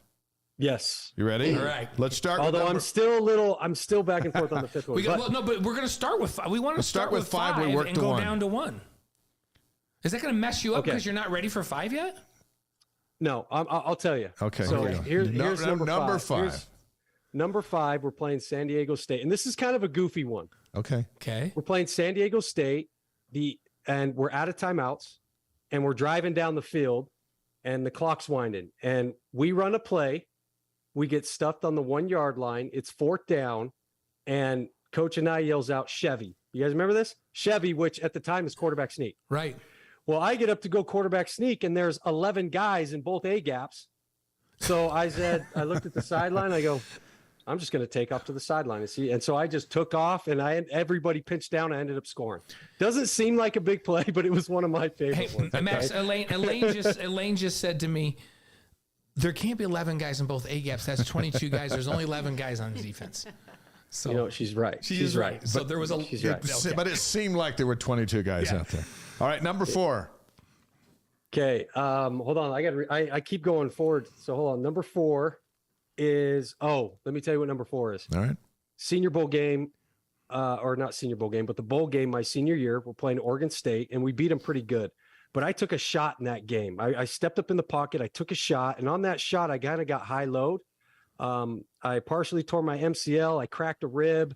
Blood's coming out of my mouth. And I remember getting up like, oh man, that hurt. But I remember Coach Doman looking at me being like, are you okay? And for some reason it set me off. I'm like, just give me the next play. Like, don't ask me if I'm okay. You're like, give me the next play. But all of Oregon State was chirping at me.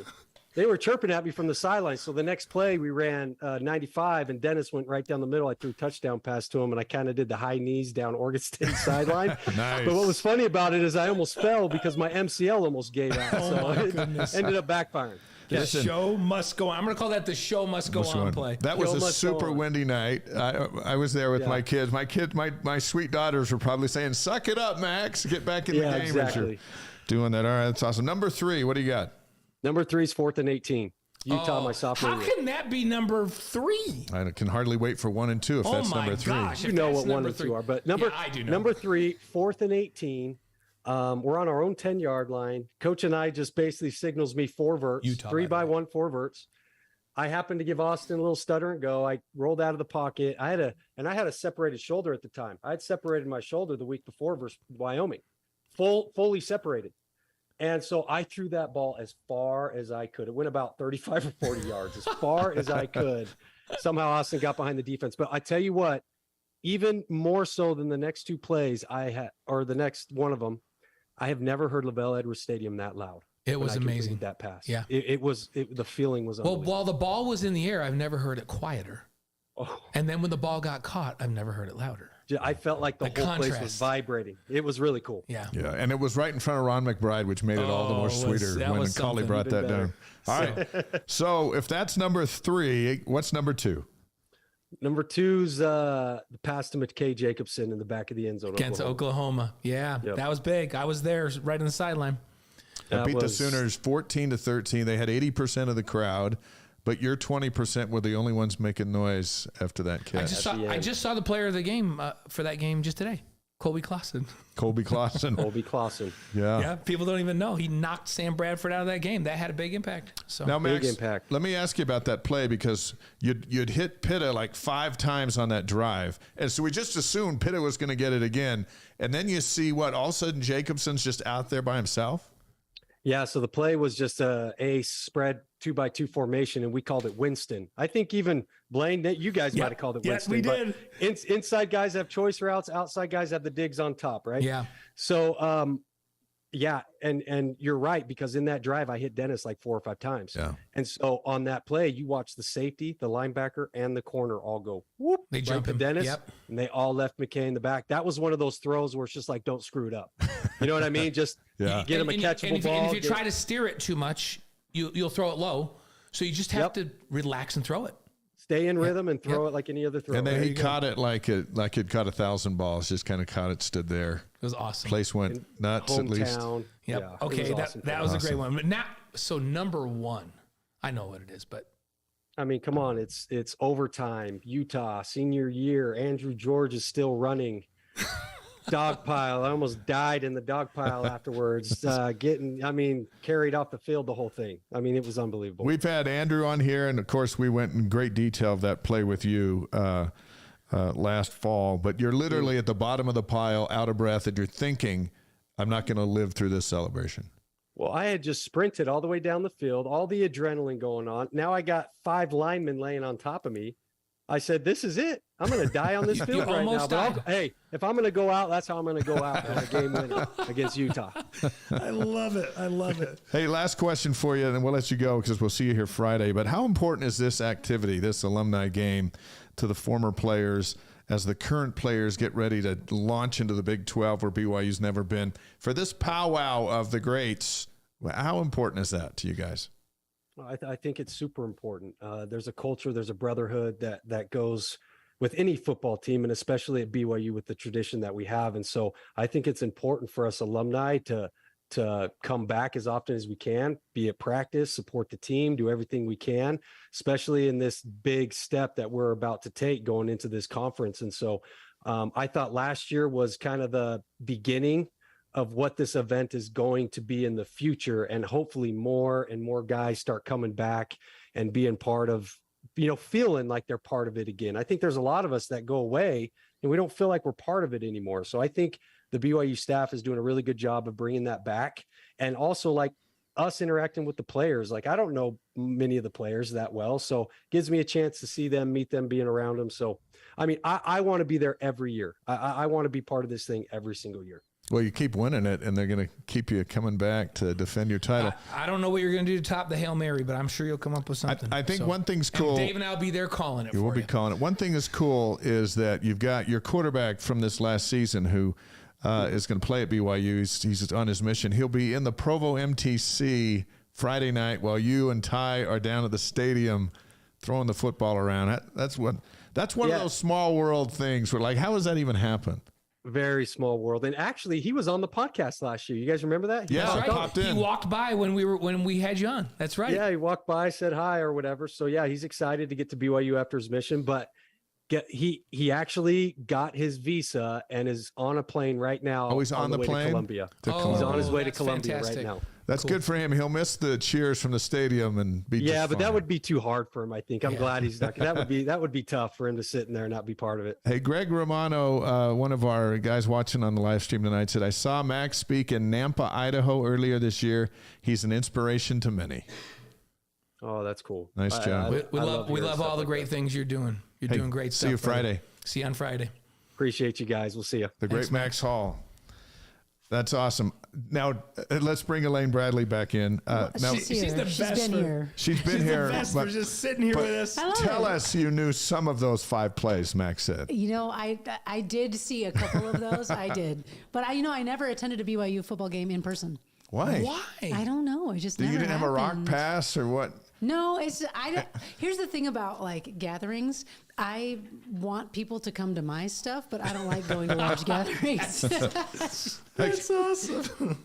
Just the way it is. So speaking of gathering, Plus, I like hearing the announcers. Honestly, I like. Oh, see? No, I mean it. if we I didn't like have more, watching if we it don't on have TV. people like Elaine, then we don't have a job. I like watching on TV because I feel like I get Yeah. more of the full picture Yeah. with the announcers telling me the background of the player. Like, this is what happened here, and like sometimes you pop in on a game and you don't know what's going on, and they're like, oh, as we And know, you get this all the season, stuff this like is what's happening. Who's going to tell him that Andrew George, who caught the overtime touchdown, also is a great musician that is the best imitator of Jack Johnson I've ever heard. You see, I wouldn't know that. She if I wouldn't went know to the that if she stadium. went to the stadium. I'm missing That's out. true. She stays home to get And that what stuff. people may not know is you actually love sports. I do. Sports and music are almost the same, aren't they? I feel like playing sports as a kid, because I played sports seriously through high school, and I could have played in college, but I had to choose because it was just too much. tough to be in a band It's a and- time eater. You know what I Yeah. mean? When you go Right. to do a college sport, that's what you do. Right. And I also had my band in high school, so I kind of was to the point in my senior year, I was like, I got to choose one. I can't be doing this band and want to tour if I'm going to be playing basketball. And I loved basketball. That was my sport. I Really? loved it. Yes, I loved it. And you were pretty good? Yeah, it was good. It was good. It's interesting to listen. So Max talks about one of the reasons that the overtime play was so big for him is because of the noise. The one of the 4th and 18 was because he's never heard Lavelle Edwards Stadium louder. For an athlete, you're out on the field, there's 80, 90, you play at Texas, 111,000 people there screaming all down at you, and you just kind of take the moment in and you feed off of that energy. You're up on stage. Yeah. And you're also It's very similar, feeding yeah. off of the energy. What's it like when you're up on stage and you're playing, and all of a sudden the entire audience starts singing the song back Oh, it's to you? amazing. It's amazing. That's one of those things where like you dream of it as a kid. Like as a kid, I always wanted to be in a band, or like I always wanted people to watch me. That's it. I mean, I just wanted to do something where people would watch me and be impressed. You know what I mean? Shooting 3-pointers, playing the drums. Yeah, exactly. Or like doing acting, or like whatever it was gonna be like, please watch me. Like I wanna, but also don't ask me too many questions, but also watch me intently, but also let me have my private life. Anyways. Don't look at me, but look at me. Look at me, don't look at me. Yeah. Yes, exactly. So yeah, I mean that feeling is amazing. And people say like, oh, you know, one of the questions you get is, don't you get tired of playing Animal? Don't you get tired of playing Everybody Talks? Because you're expected to play it, right? Right. And there have been bratty bands that have been like, we're not playing the single. If you And wanna I come hate see that us- as a guy who bought a ticket. Absolutely. Because if I go to a concert, I want to hear the new stuff, but I also want to hear the classics. You have to, yeah. So Yeah. we've not ever been that band. We get it. We're grateful. We're like absolutely present. Like we don't deserve this, but we got a shot at it. So let's enjoy it and like do our best. And obviously we take it seriously. We just happen to get there, but we work for it and then we appreciate it. And I think we've done a really good job of that in real time. So we don't get sick of playing our songs because the energy from every crowd is different. So like you're playing Animal, you know, if you go on tour and you're playing like 6 nights a week or 5 nights a week, then you're playing it 5 times and Right. then you're doing that over 7 weeks or whatever. It can be a lot. But every time you play it, it doesn't feel like, oh, it feels like amazing. Look, they love it. We love seeing Def Leppard when they come. And the lead singer, something Elliott, I can't think of his first name, but anyway, he comes out. They just put out a new album, none of which we were interested in. No, you know, no and one if it's is. not classic rock, so no one's going to play it. Yeah. And he comes out and he goes, "Hey, we put a new album out, but we know you don't want to hear that. We just love you to know we have some out that you could buy, but we know what you came to hear." They just played Hysteria and then front they to back. played, and they played the whole thing. Just go. And I'm just like going, yes. And one year we were up there, Mike Hedrick and I, who I anchored the news with at Channel 5, we were up there for Kiss and Def Leppard. Nice. We went to see Def Leppard. Everyone else seemed to go to see Kiss because they had their face paint on and their leather and Yeah, whatever. all those things. But I'm not a Kiss fan me either. either. Or, no. Yeah. So Def Leppard, Leppard, though. we were a little bugged Yeah, that I Def love Def Leppard Leppard. came out first because we thought they were the headliners. At least they were us. So they play, and then Kiss comes out and they play 3 songs I'd never heard of before. Oh. And we're just like going, you good? Yeah, I'm good. So we're sitting like on the 9th row. We left. Yeah. And we're like, this isn't, you know, if they sang what, Detroit Rock City. yeah, some of those things where you'd like go, okay, at least I've heard this. Yeah. But they're out pushing new material and stuff. So we left and we were leaving, and there was this young couple up leaning against the back fence, and I go, here, let me go make their night. I run over to them. I go, you guys want to sit on the 9th row? And they're like, for how much? And I go, we're leaving. You just a just thank right you. here. They're like, really? And we said, yeah, here you go. Hurry. And they had dead sprint all the way at USANA from the back all the way down to as we were leaving. So I go, at least I know some Kiss fans got what they came for. Absolutely. That's but for great. me, I didn't want the new stuff. No, that's And we're just like, we're understandable. good. We're out. Yeah, so we get that. And what's nice about having more than one single that people Yeah. like is that we can play Animal like second or third, and people are like, oh, what? They're playing it this early? What will the rest of the set? You know what I mean? Exactly. So it's Yeah. nice to have a couple to pepper. And of course, we're closing with Everybody Talks because you want that. And also, we want you to stay. Yeah. So if you want that, you will stay for it. Sure. You know? Absolutely. Great point. How hard is it to pick your set list? I mean, it's here. The thing is, I think it'll be more difficult once we get this new music going and we Yeah. incorporate it into the set, because that's always tough because you've been playing the same set for a couple of years and then you're like, oh, and now we have 10 to 12 more songs Right. to look at, and what do we want to actually play? Like there are some album songs from the second and third albums, and actually the fourth especially, that we've never played live. Just never Oh, have. wow. Just only played them in the studio, laid them down, and then never played them on tour. So you got a whole repertoire you could go to. Yeah, exactly. One thing we learned backstage, I think with Brad Paisley one time, is that We made friends with Brad at a football There you game. go. Well, Yeah. Brad's dad Nice. his at a dad. football They're game. West Virginia game. fans. He's Okay. huge West Virginia. We met him on the Gotcha. sideline, and now we're friends. We sent him a BYU shirt. He drives the bus in his BYU football shirt. Nice. Yeah, I love so that. fun. So we thought we made inroads, but when a band says, "Hey, good night, everybody," and they leave, and you're waiting for the encore. Yeah. And to us, out in the stands, we might be going, "Hey, if we cheer loud enough, they're going to come back and play an encore." So everyone's cheering loud enough. Yeah. But the reality is, you are coming back out for an encore, and even though you say we could stay here all night, you're finishing at like 10:21 and 30 seconds. Well, yeah, and it's like the venue's like, you will be done by, Yeah. you know what I mean? They're So- like, I'm sorry, you're so not going a we're- second past 11. Yeah. So I've learned that when they get out there, right, Keith Urban says, "We could play here for 2 weeks. You don't want to go home. We'll just keep playing all night." We're like going, he's off in No, 6 he's, minutes. yeah, he's Yeah.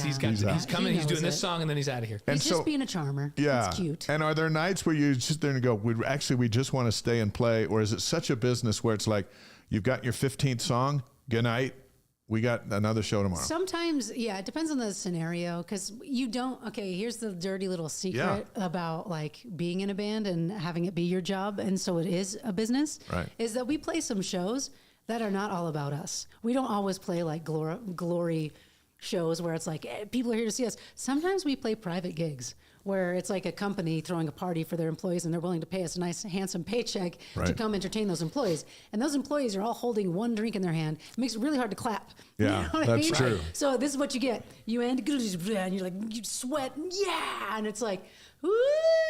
You guys rock.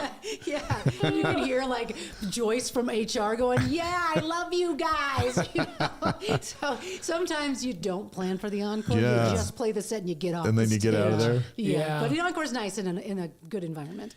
But there are some magical moments when you're out on tour, and maybe not. You tell us. Where you kind of look at each other and go, "Whoa, this audience is lit. This is an amazing audience," and you feel it, and they're giving it to you, and you want to give it back. You've Yeah, had those. absolutely. Is there a moment that's been the most like that in all of the tours that you've been on, where you're like, "Oh my gosh, this audience Well- was so up there. I remember it." Yeah, I mean, there are a couple of those, and I think a lot of those happened in the earlier years because it was our first time. You know, like once you've had, it's kind of like chasing that high, you know? Once you have that first thing, then everything else is like, this is so great, but it's not like the first time where it blew your mind. Like, I Right. can't believe this is my life. One of those moments was early on, we got to play this thing called MTV World Stage.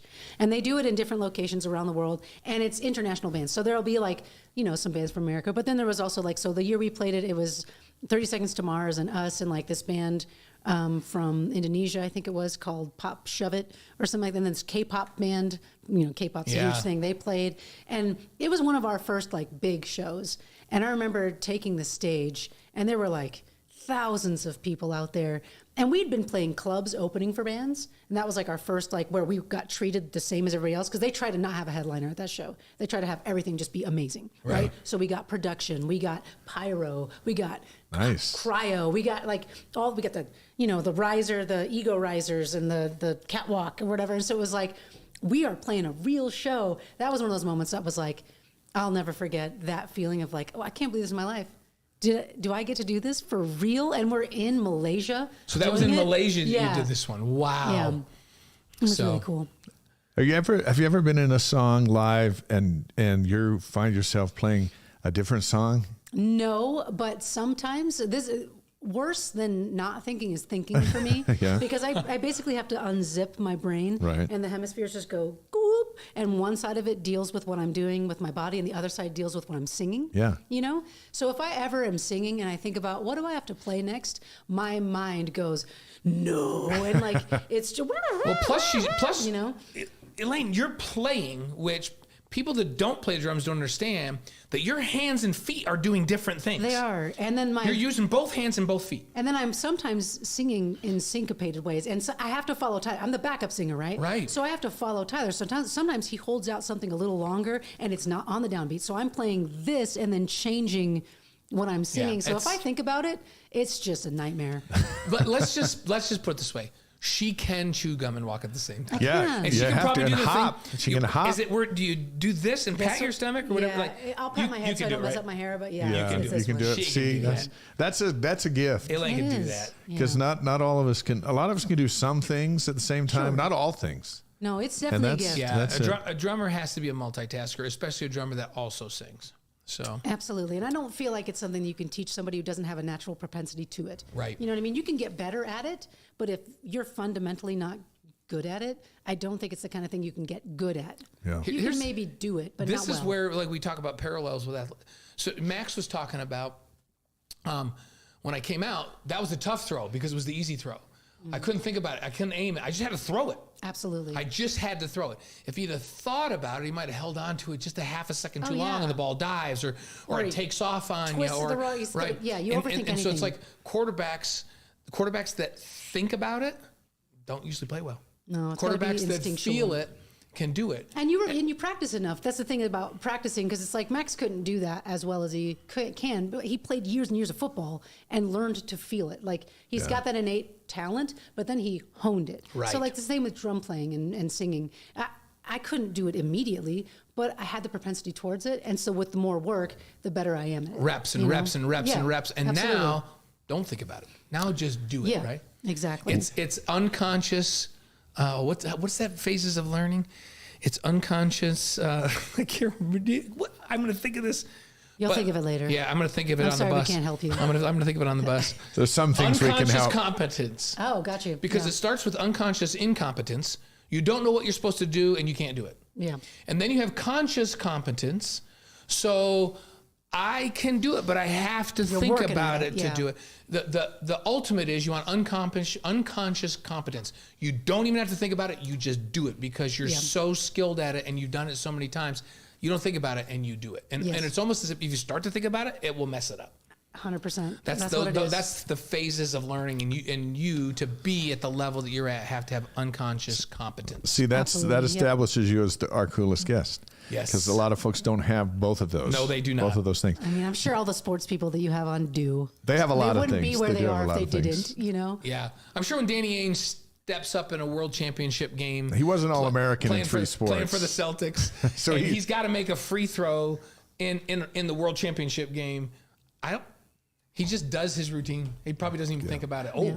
the game's on the line. If I don't make this, we're going to lose the world You championship. talk a lot in sports about muscle memory. Like with free throws, my coach would have us just, you have a routine. Mine was always spin the ball, dribble twice, breathe, shoot. There you go. That was it. Never dribble 3 times. No, just that dribble would throw twice. me off. Yeah. It was muscle memory. I didn't think about it. It just was what it was every time. Yeah.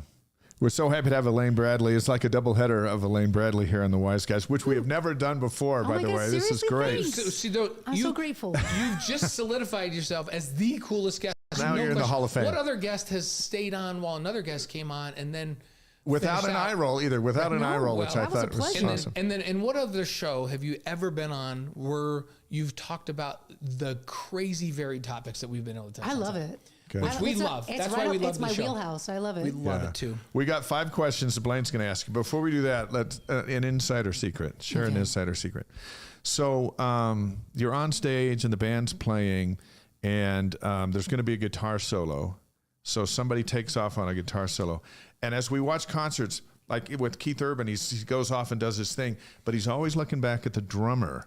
Is there are you watching? Because let's say who's your lead guitarist? Chris. Let's say Chris is going to play now for a little bit, and he's feeling it, and he might play for a little while on a solo. Is that all timed, or is he looking back at you to go, okay, I'm done now, let's Okay, wrap it up? So there's a difference between a pop rock band and a jam band. Okay. You know, and like I think certain types of musicians gravitate to one or the other. Chris is the same as me, where it's like, nope, we'll have the formula. That's what it's going to be every time. Please don't give me extra time. I don't want to do Okay. that. You know what I mean? We are not a jam band. We don't want to be like, but I'm feeling it, so it's going to be 3 minutes. Like, no.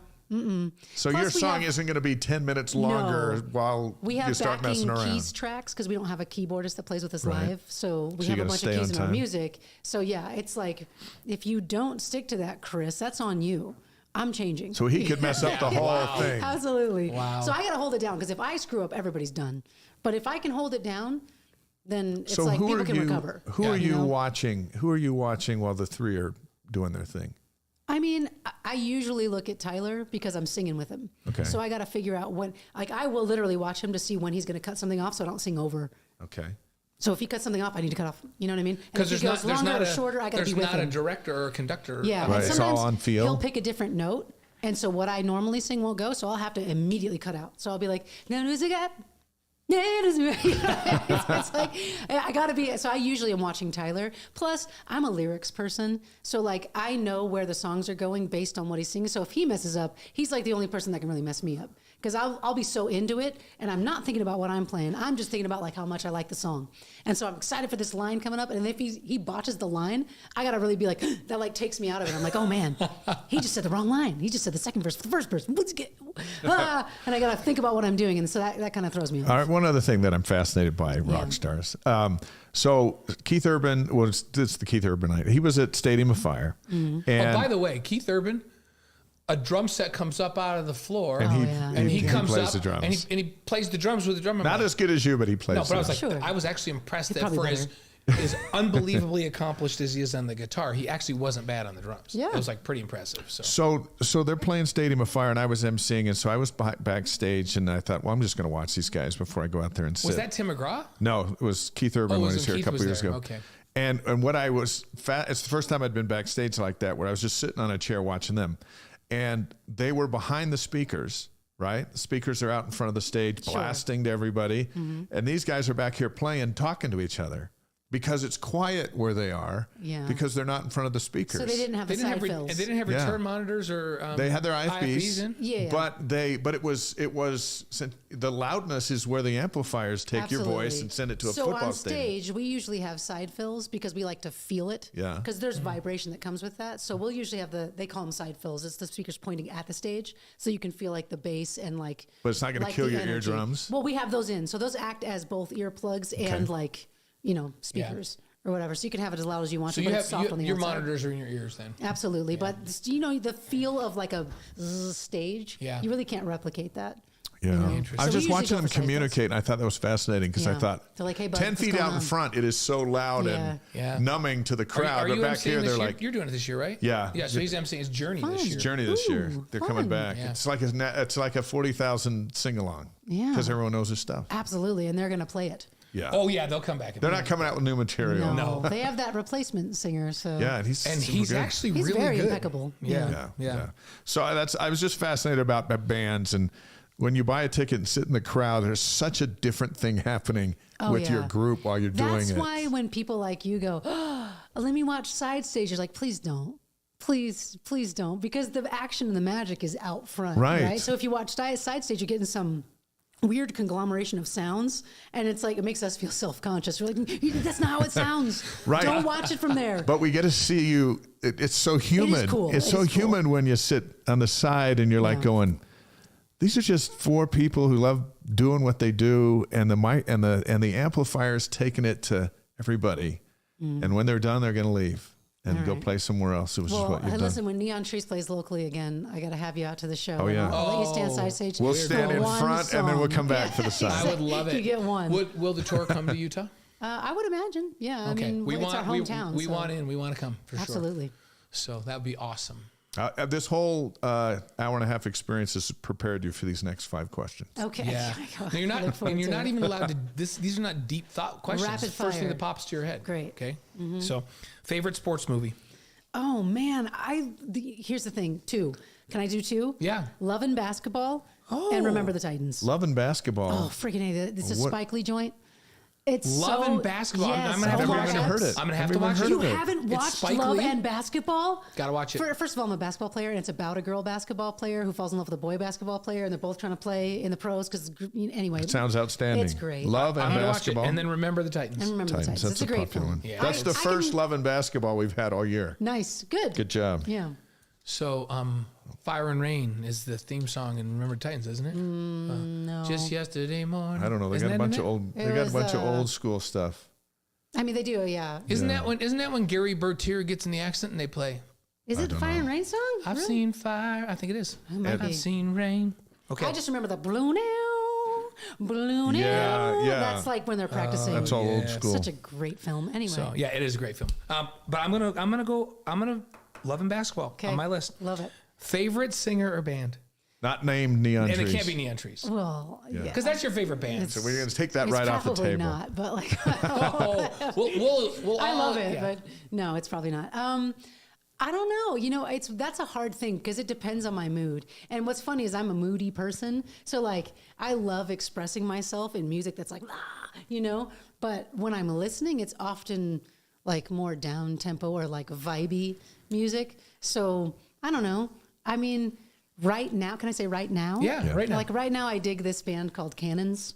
Cannons? Okay, I'm going to have to find that one too. They're just like Is it like Cannons? Yeah, Cannons. So you're so hip.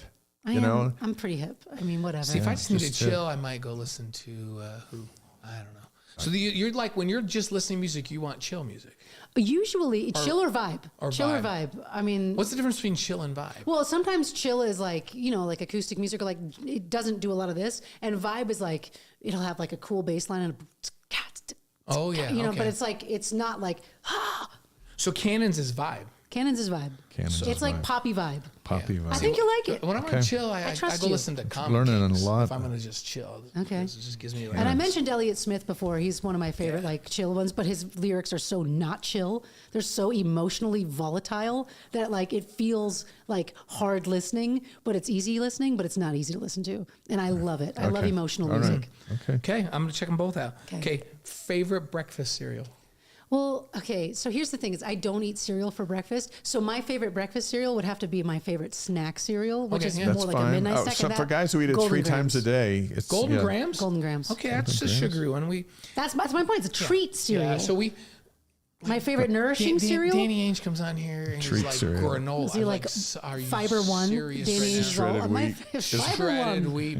And then was it Kyle and Marissa that won't let their kids eat No, cereal? they feed them spinach shakes. Yeah. Stuff like Interesting. that. I mean, Kyle I do Van feel like Noy, it's the smoothie, but they also have Super Bowl champion Cheerios. linebacker that's still in the NFL. He's like, oh no, Marissa and his wife was former Miss Utah. There's no He's like- shame in Golden Grams. That's good. And then we That's said, a great he said, midnight oh yeah, cereal. maybe before Or bedtime 6 I might eat. p.m. And then he was like Lucky Charms or something, which made That me makes feel like sense. he was a normal human being. Yeah. After that, so yeah, Golden Grams are great. I like them. Okay. You got to move quick though because they get soggy fast. They do, but I wouldn't call myself a fast eater, but I call myself a well-intentioned eater. Yeah. You know, I don't get sidetracked. If I'm going to eat, stay I'm going to eat the focused? thing. Okay. I enjoy the thing. Captain Crunch for him. Okay, Captain Crunch. Without the crunch Regular? berries. Regular, straight. That's I like it thank straight. you. Not peanut butter crunch? No. Thank you for Those If I want peanut lacerate. butter, I'll eat a Reese's peanut butter. Those everybody. lacerate the top of Everybody your mouth? knows you have Sometimes. no roof of your mouth after Yeah. cat If you're in a It's hurry, just- you can lose the roof of It's your like mouth. a rough car wash I'm- machine. I Just know, but the payoff is so Cinnamon good. Life or Apple Jacks. So, nice. I like cinnamon life. Life's a good one. there you go. That gets soggier than Golden Grams does. Though. yeah, you got to eat it right away. Yeah, you Like can't be messing honestly, around. But can we go health cereal? I love Yeah, a what's your favorite soggy health? grape nuts.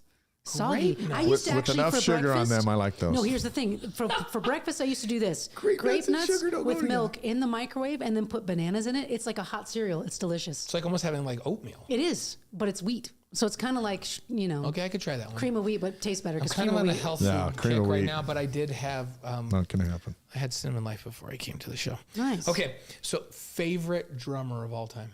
Oh, it has to be John Bonham and then Josh Freese. Okay.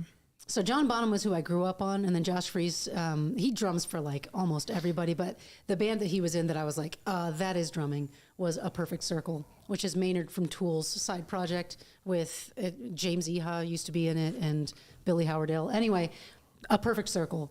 Amazing, soft, loud, like catchy rock. Like gets really intense, but is also very like See, I always thought she would, because there's Is not very Bonham many of them. the Led Zeppelin guy? Bottom's the Led Zeppelin guy. Yeah. There's not a lot that sing like Elaine does. I'm just like, you know what? How about Phil Collins since he does both, just like You know, yeah. I mean, Yeah. he's a great I drummer. thought Phil Collins might be, but He's got. I mean, Phil Collins is so great because it's the Phil, which is Right. like a play on words because he do do do do do Yeah. do do do do. doom Yeah. doom doom. Yeah. Yeah. So since age 7, that's been your favorite drummer. John Bonham. John Bonham. I don't really often care about drummers, so he's one of the only ones I've ever cared Who about. was the drummer for Yes?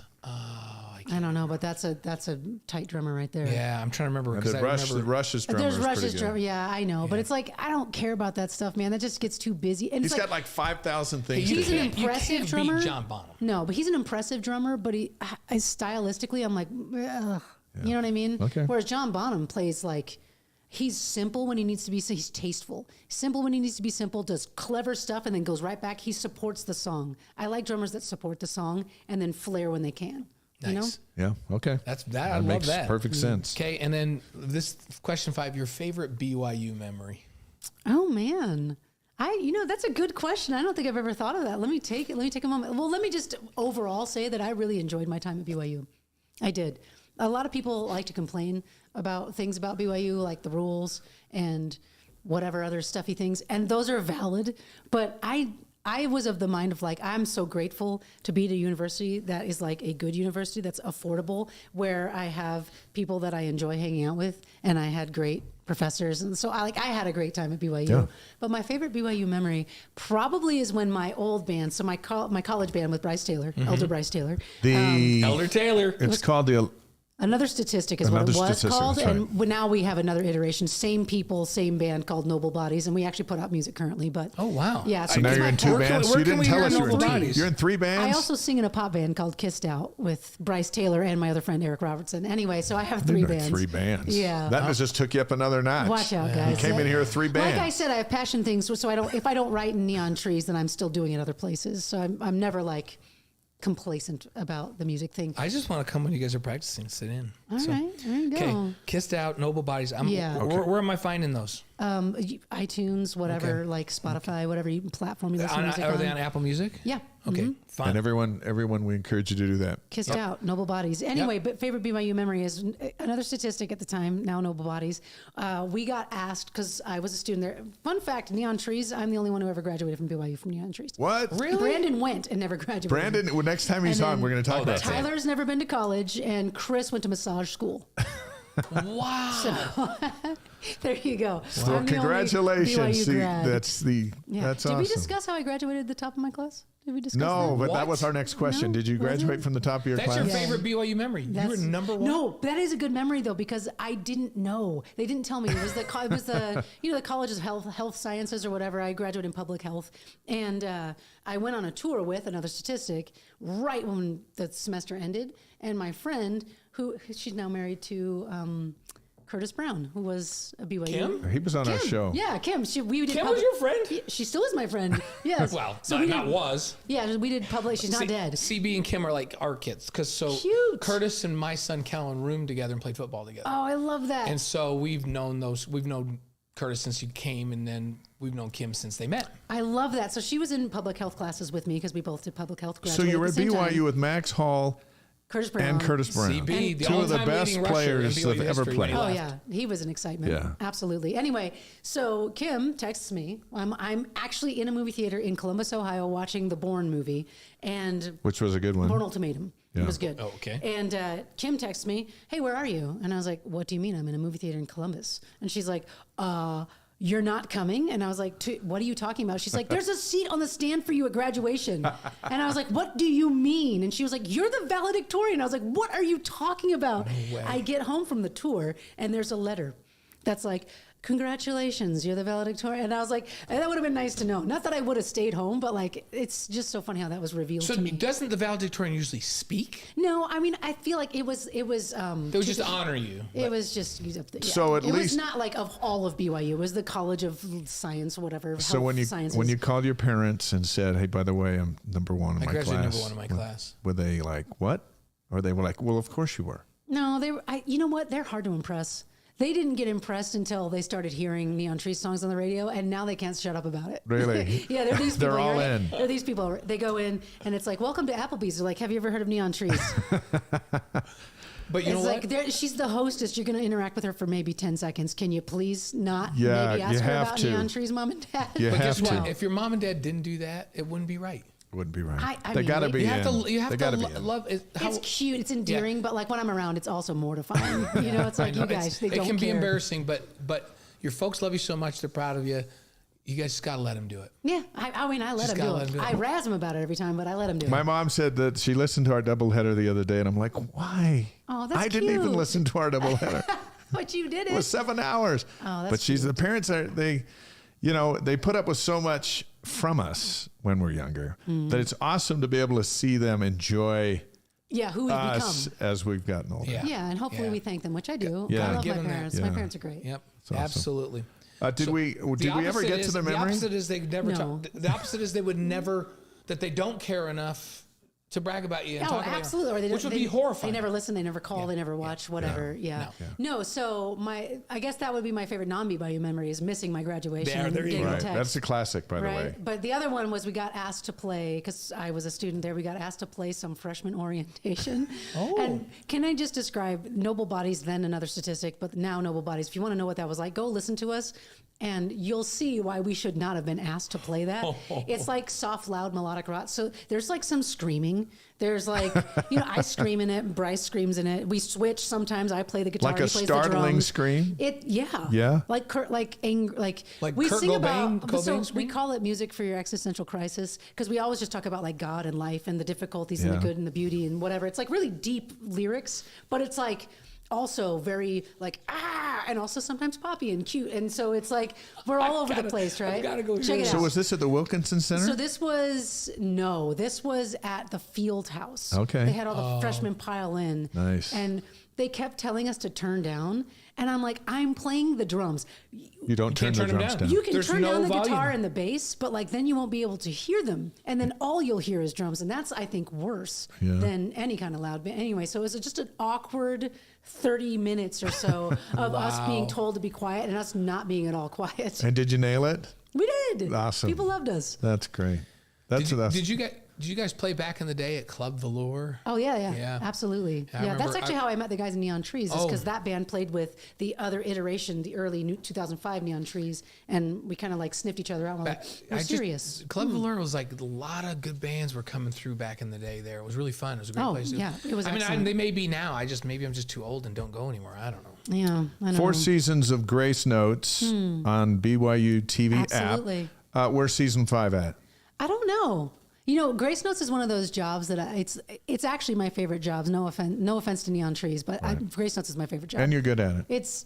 I love it. It's amazing. I love talking about Jesus. I love talking with people non-denominationally about like the purpose of life and just how they got to where I freaking love it. So anyway, but Grace Notes is one of those fickle animals where it's like after season 1, I didn't know that there was going to be a season 2 until they called and said, "Hey, you want to film season 2?" After season 2, I didn't know there was going to be season 3. Same thing with season 4. Oh, you want to do season 4? Yes, I do. So I haven't gotten the call about season 5. I hope I do. If I don't, okay. You know what I And mean? is season 4 available right now? It is. So Okay. season 4 just ended in December, so you can Okay. get all the episodes online at BYU And do you TV.org usually or you whatever. shoot that in the fall anyway, don't you? Usually? It's been all over. We've shot in January, we shot in February, we've shot in September. I mean, we've shot in April. So yeah, it's Well, whatever every season. single episode is available on the Yep. BYU TV app for free, and we encourage you to go and check it out and learn a few things. You get the latest on Neon Trees at neontrees.com when there will be an announcement for this album release Yeah. and You tour. heard it here first, by the way. Yeah, Yeah. You did. I wonder if my band's going to get mad and you're at feeling me. pretty good about it? I love it. Okay. I'm feeling super excited about everything that's coming up. I'm looking forward to this year. Like I haven't been this excited about like Neon Trees stuff in a long time. Do you think it has something to do? COVID ate something of ours. I mean, we were really excited in Yeah. 2020, and then that whole thing just ate Yeah. it. So COVID ate a lot of. It doesn't It have did. anything to do Momentum. with the fact that BYU's joining the Big 12. Does that just add to your sizzle. joy of Just a sizzle of 2023? excitement. It's just like we're It's in like, a frying pan. do you want extra bacon with that? It's the sizzle of. That's awesome. Hey, we're honored to know you. Oh, thanks. I feel super honored that you guys even wanted to have me here. Thank Oh, you. We were Appreciate it. so excited to have you on. We've been talking about it for weeks and telling people the coolest guest we're ever going to have is coming on. Oh, thank you. And So- thanks for being persistent. And you lived up to it. Yeah, we Because had to work on this for about we 6 did. months. You Yeah, lived well, up you to it. texted me and like life was insane. Yeah, and I was it like, happens. I don't have the bandwidth. I don't have the time. I don't know, man. And so thank you for being patient. Sure. Thanks for having me. And look, the next time you're taping Grace Notes and you look over the door and you see Blaine and my nose Yeah. is pressed up against All the right. glass, Let's just come say, would you let those two guys in? Well, I know them. Fun fact: we filmed season 4 in Nashville. In Nashville? We did the whole thing. Wow. Yeah. So season 1 through 3, we filmed in Utah, and season 3, we went to Nashville for like a few days. And then season 4, it just made sense because so many gospel artists live in Nashville, Christian gospel, whatever. Yeah. So it was way easier to work with their schedules if we were just there. Right. That So, makes sense. Yeah. Well, But maybe I'll just fly out. Sometimes we look in at Studio, Use your frequent flyer Studio miles. C2 and they don't let us come in. And we Yeah. told Studio C people, like, we're funny. We said and they go, that. you know what's that funny? The fact that you think you're funny Right. is the They're most like- funny thing about and you that's guys. not So- even funny. That's like funny ironic. Yeah, That's right. not even funny, haha. So That's then we sad. just walk over to our studio. And They do- look at us like, you and, two, and out. do the show that That's how it we never happens. knew there'd be a season 2, 3, 4, 10th 5, year 6, of you 7, gotta- 8, you 9, You got to 10, tell me 11. because I haven't been in BYUB, the broadcasting Yeah. building for BYU, because we filmed season 4 in Nashville. So you got to tell me if one of my pictures is still up, because that there. was the biggest honor of my It's life. still in the hall. After season 1, coming in for season 2 and going, I made the It's wall. there. It's I don't there. think we're on the wall. Are we on the Oh wall? man, you have to No, be. we're not You're on the We've wall. only been there like 30 years. We're Hey, not, I'm in we're not on the wall. the elevator at the student athlete building, and there you go. I'm in the elevator at the stadium, on the wall of the elevator. Oh, that's enough. Yeah. That's enough. So I'm just like, you know what? What else do I need? Yeah, you don't need BYUB. That would just be a cherry on top. Thank you for being Thanks here. you know, I can't stop talking, so We're just glad. I'll let you we're close the just- show. I was thinking earlier. It's like she's probably ready to bust out of here, but we're just fun. It's just fun having you here. We can't believe you stayed with us this long. Well, thanks. And honestly, you're the first guest that's ever split another guest, and you're unbelievably gracious for doing it. Thank you for doing Thanks. that. So The valedictorian of her class, who played in the Smith Fieldhouse. That's back before REO Speedwagon played in the Smith Fieldhouse. Actually, they never have, but I don't think you they played have, before yeah. them. Wait, I don't think yeah. the Osmonds got to the Smith Fieldhouse. They might have got the Marriott Center, but That's not the right. Smith Probably. Fieldhouse. that's right. But the drummer for Neon Trees, but most importantly, our friend, BYU grad, and appreciate the way you represent, Elaine Bradley. Thank you. Thank Appreciate you. it. Thanks for being on with us, Elaine. Okay, you can leave now. You can just Okay. walk off. Wait, I need a hug though. Okay. Sounds good. And when you Thanks for having me. when you see Brandon, Yeah. would you let him know that he can go back and finish his degree, so there can be Yeah, 2 anytime members of the now, band right? with their Yeah. diplomas? I feel like he led us to believe he got his degree, but I'm not He sure. probably just I'm gonna have didn't to go back direct and you. listen to the Yeah. tape. He's a big sports fan, but that's just awesome. I think she is the coolest guest we've Yeah, had.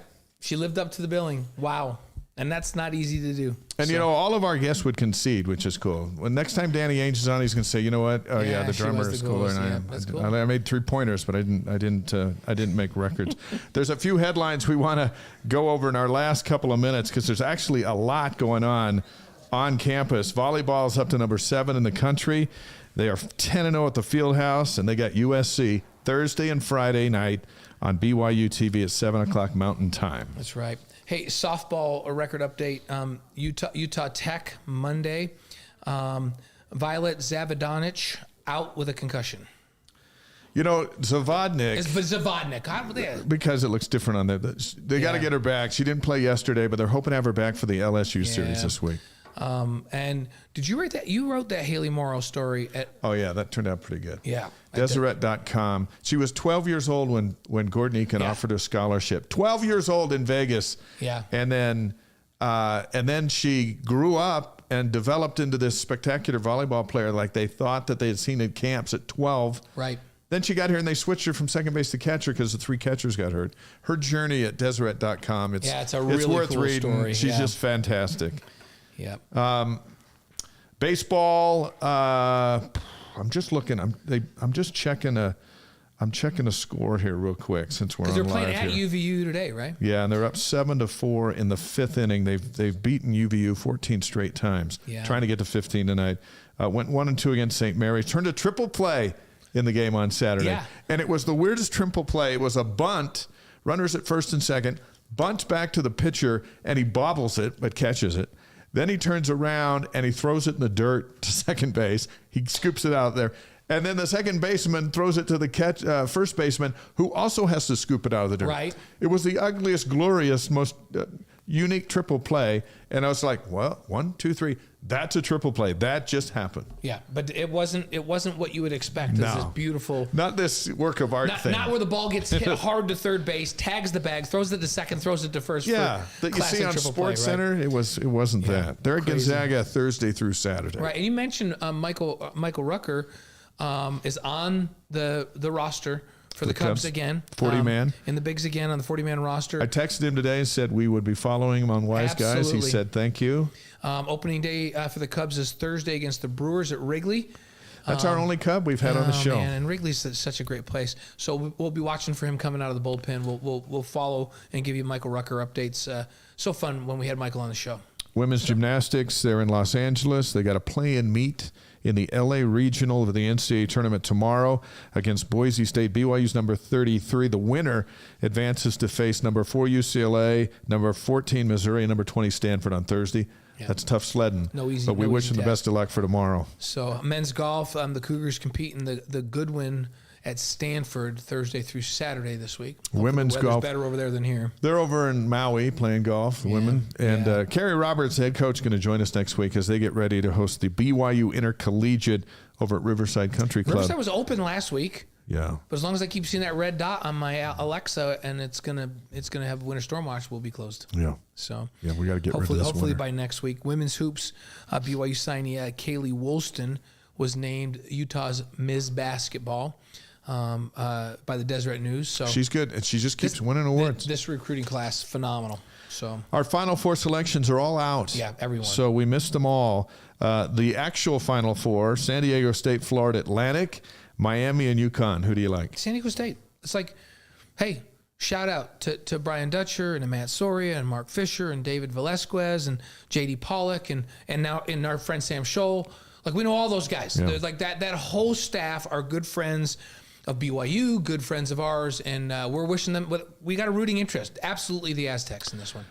Florida Atlantic is a funny team that I think the Aztec defense will be able to get to them. Yeah. But they have been spectacular in the tournament. UConn looks pretty solid. Yeah, they're looking good. I see UConn, San Diego State, and that's going to be a tough one for the Aztecs. Yeah, it is. UConn's playing phenomenal basketball. But, yeah, so who do I think's going to win it, or who I'm rooting for the Aztecs all the way. Me too. Me too. On this day, March 28th, our final thoughts here tonight. 1881 on this day, P.T. Barnum and James Anthony Bailey roll out The Greatest Show on Earth. Did you see that movie? The Greatest Showman? Greatest Showman. I loved it. One of my favorite movies. So on this day, 1881. So, how about 1972, Elvis records Burnin' Love. That was his last top 10 hit. That was it, huh? The last one. Hunka Hunka Burnin' Love. Also in 1972, Wilt Chamberlain played his last professional basketball game. 72. Yep, he was crazy. I was 5 years old. And by the way, his talent translates. Like, he would be good right now. Yeah. So it'd be giant. Crazy.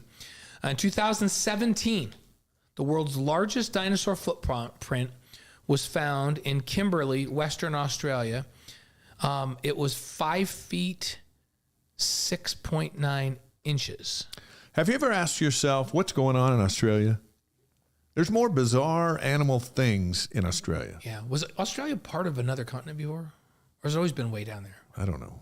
But we'll have to Google that. I don't know how they got down there. All I know is I've been there. Have you been there? The crazy animal stories and giant crocodiles and flying things, and it's in Australia. When anything goes down there. I was just in Melbourne, which is a very European city to me, and Brenda's been begging me every year to take her to the Australian Open down there. But we were in Melbourne, and we went to the zoo. I didn't even know what half that crap was in that zoo. Yeah, that's what I'm saying. What is that thing? It's all down there in Australia. Who ever heard of a wombat? like there's all kinds of crazy stuff in there. And snakes and stuff. I'm not going to Australia just because of that stuff. On this day in 2022. Yeah, Will Smith issued an apology for slapping Chris Rock at the Oscars. And that's the only time I've ever paid attention to the Oscars in 30 years. How about birthdays? 1895 on this day, President Spencer W. Kimball, the 12th president of the Church of Jesus Christ of Latter-day Saints, was born. How about in 1899, Harold B. Lee? On the same day? The 11th president of the Church of Jesus Christ of Latter-day Saints. So he was born 4 years later, but was president before. Right. And President Kimball. These next three don't have anything to do with those two. No. Reba McEntire was at Vivint Arena in Salt Lake on Saturday. celebrating our birthday, which is today. She was born in 1955. And when I saw this, I like, she looks great. Yeah. She's aged She can still belt it phenomenally out. well. Yeah. 1970, Vince Vaughn. He's a funny actor. Oh, he's funny. Was he funnier in Wedding Crashers or that Yes. Christmas show? Yes. Yeah. What about No, the Christmas I show think- where his brother's I Santa think- Claus? What's the one with What is it where called? he and Owen Wilson go and do an internship at Google? At Google, that's another, like, I think it's called The Internship or something. Yeah, he's funny He's in that just too. funny, and He's funny. and he's a Cub fan. So, and then 1986. I didn't realize that this woman was this young. Yeah, she's youngin'. Lady Gaga. 1986. She's an old soul, though. Is she an old soul? She's an old soul. I'll be honest, I didn't And classic- understand her when she got popular. I didn't understand her. Classically trained, but doesn't sing classical. So Yeah, she can belt it out. Our Wise Guys inspirational quote of the week, in honor of President Spencer W. Kimball's birthday on this day, 1895. This is a quote from President Spencer W. Kimball. yeah. So let us remember too that greatness is not always a matter of the scale of one's life, but of the quality of one's life. True greatness is not always tied to the scope of our tasks, but to the quality of how we carry out our tasks, whatever they are. In that attitude, let us give our time, ourselves, and our talents to the things that really matter now, things which will still matter 1,000 years from now. How about that? So often we're so fixated on what's down the road. Even in visiting with Elaine on her life and her life experiences, and how really if we can stay in the moment when she's behind the drum, she has to stay in the moment, or she'll play the wrong song or sing the wrong words. If you can focus on the moment and enjoy the moment, and the moments add up to this life, and then you look back and you can see the dots connect. Yep. And if you're trying to make the right decisions, you're usually connected to happy things. Yep. Things That's that a really great matter timely now thing. will be things that matter 1,000 years from now, which is awesome. We thank Elaine Bradley and Max Hall. It was great to have Max with us. He's flying up here. We'll see him out at the stadium on Friday. Remember, our coverage starts at 3 o'clock Mountain Time on BYU TV. The spring scrimmage. Yes. A chance to see Keaton Slovis zipping be around fun. a little bit.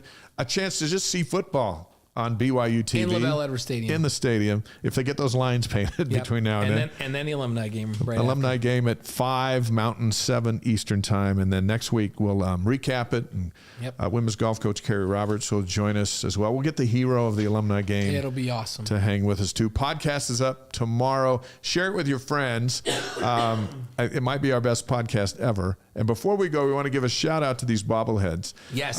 With the YS Guys 50 code, here's the info right here.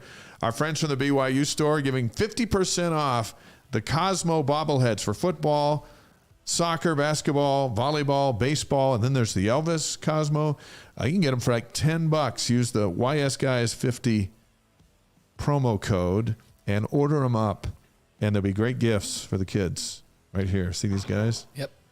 And so, and then while you're doing that, like us on YouTube, Yep. Twitch, Facebook, and then we'll be able to keep doing this for a little while longer. Yep. And then when Neon Trees has another album come out, we Yep. can have Elaine will Elaine come on. back. We'll get Elaine and Brandon on. Yeah, and then we can talk to Brandon about The fact that he needs to come back to school. there's some unfinished business. It's not just about football tickets. There's some unfinished business to get that done. But they've been so gracious to pop by our show in this last year. All right, that was fun.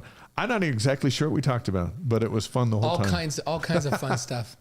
So Enjoy the podcast. We'll see you Friday from Lavelle Edwards Stadium for BYU football. For Blaine Fowler, Dave McCann, Parker, Jack, our top-notch crew. Elaine and Max. Elaine and Max. Good night, everybody.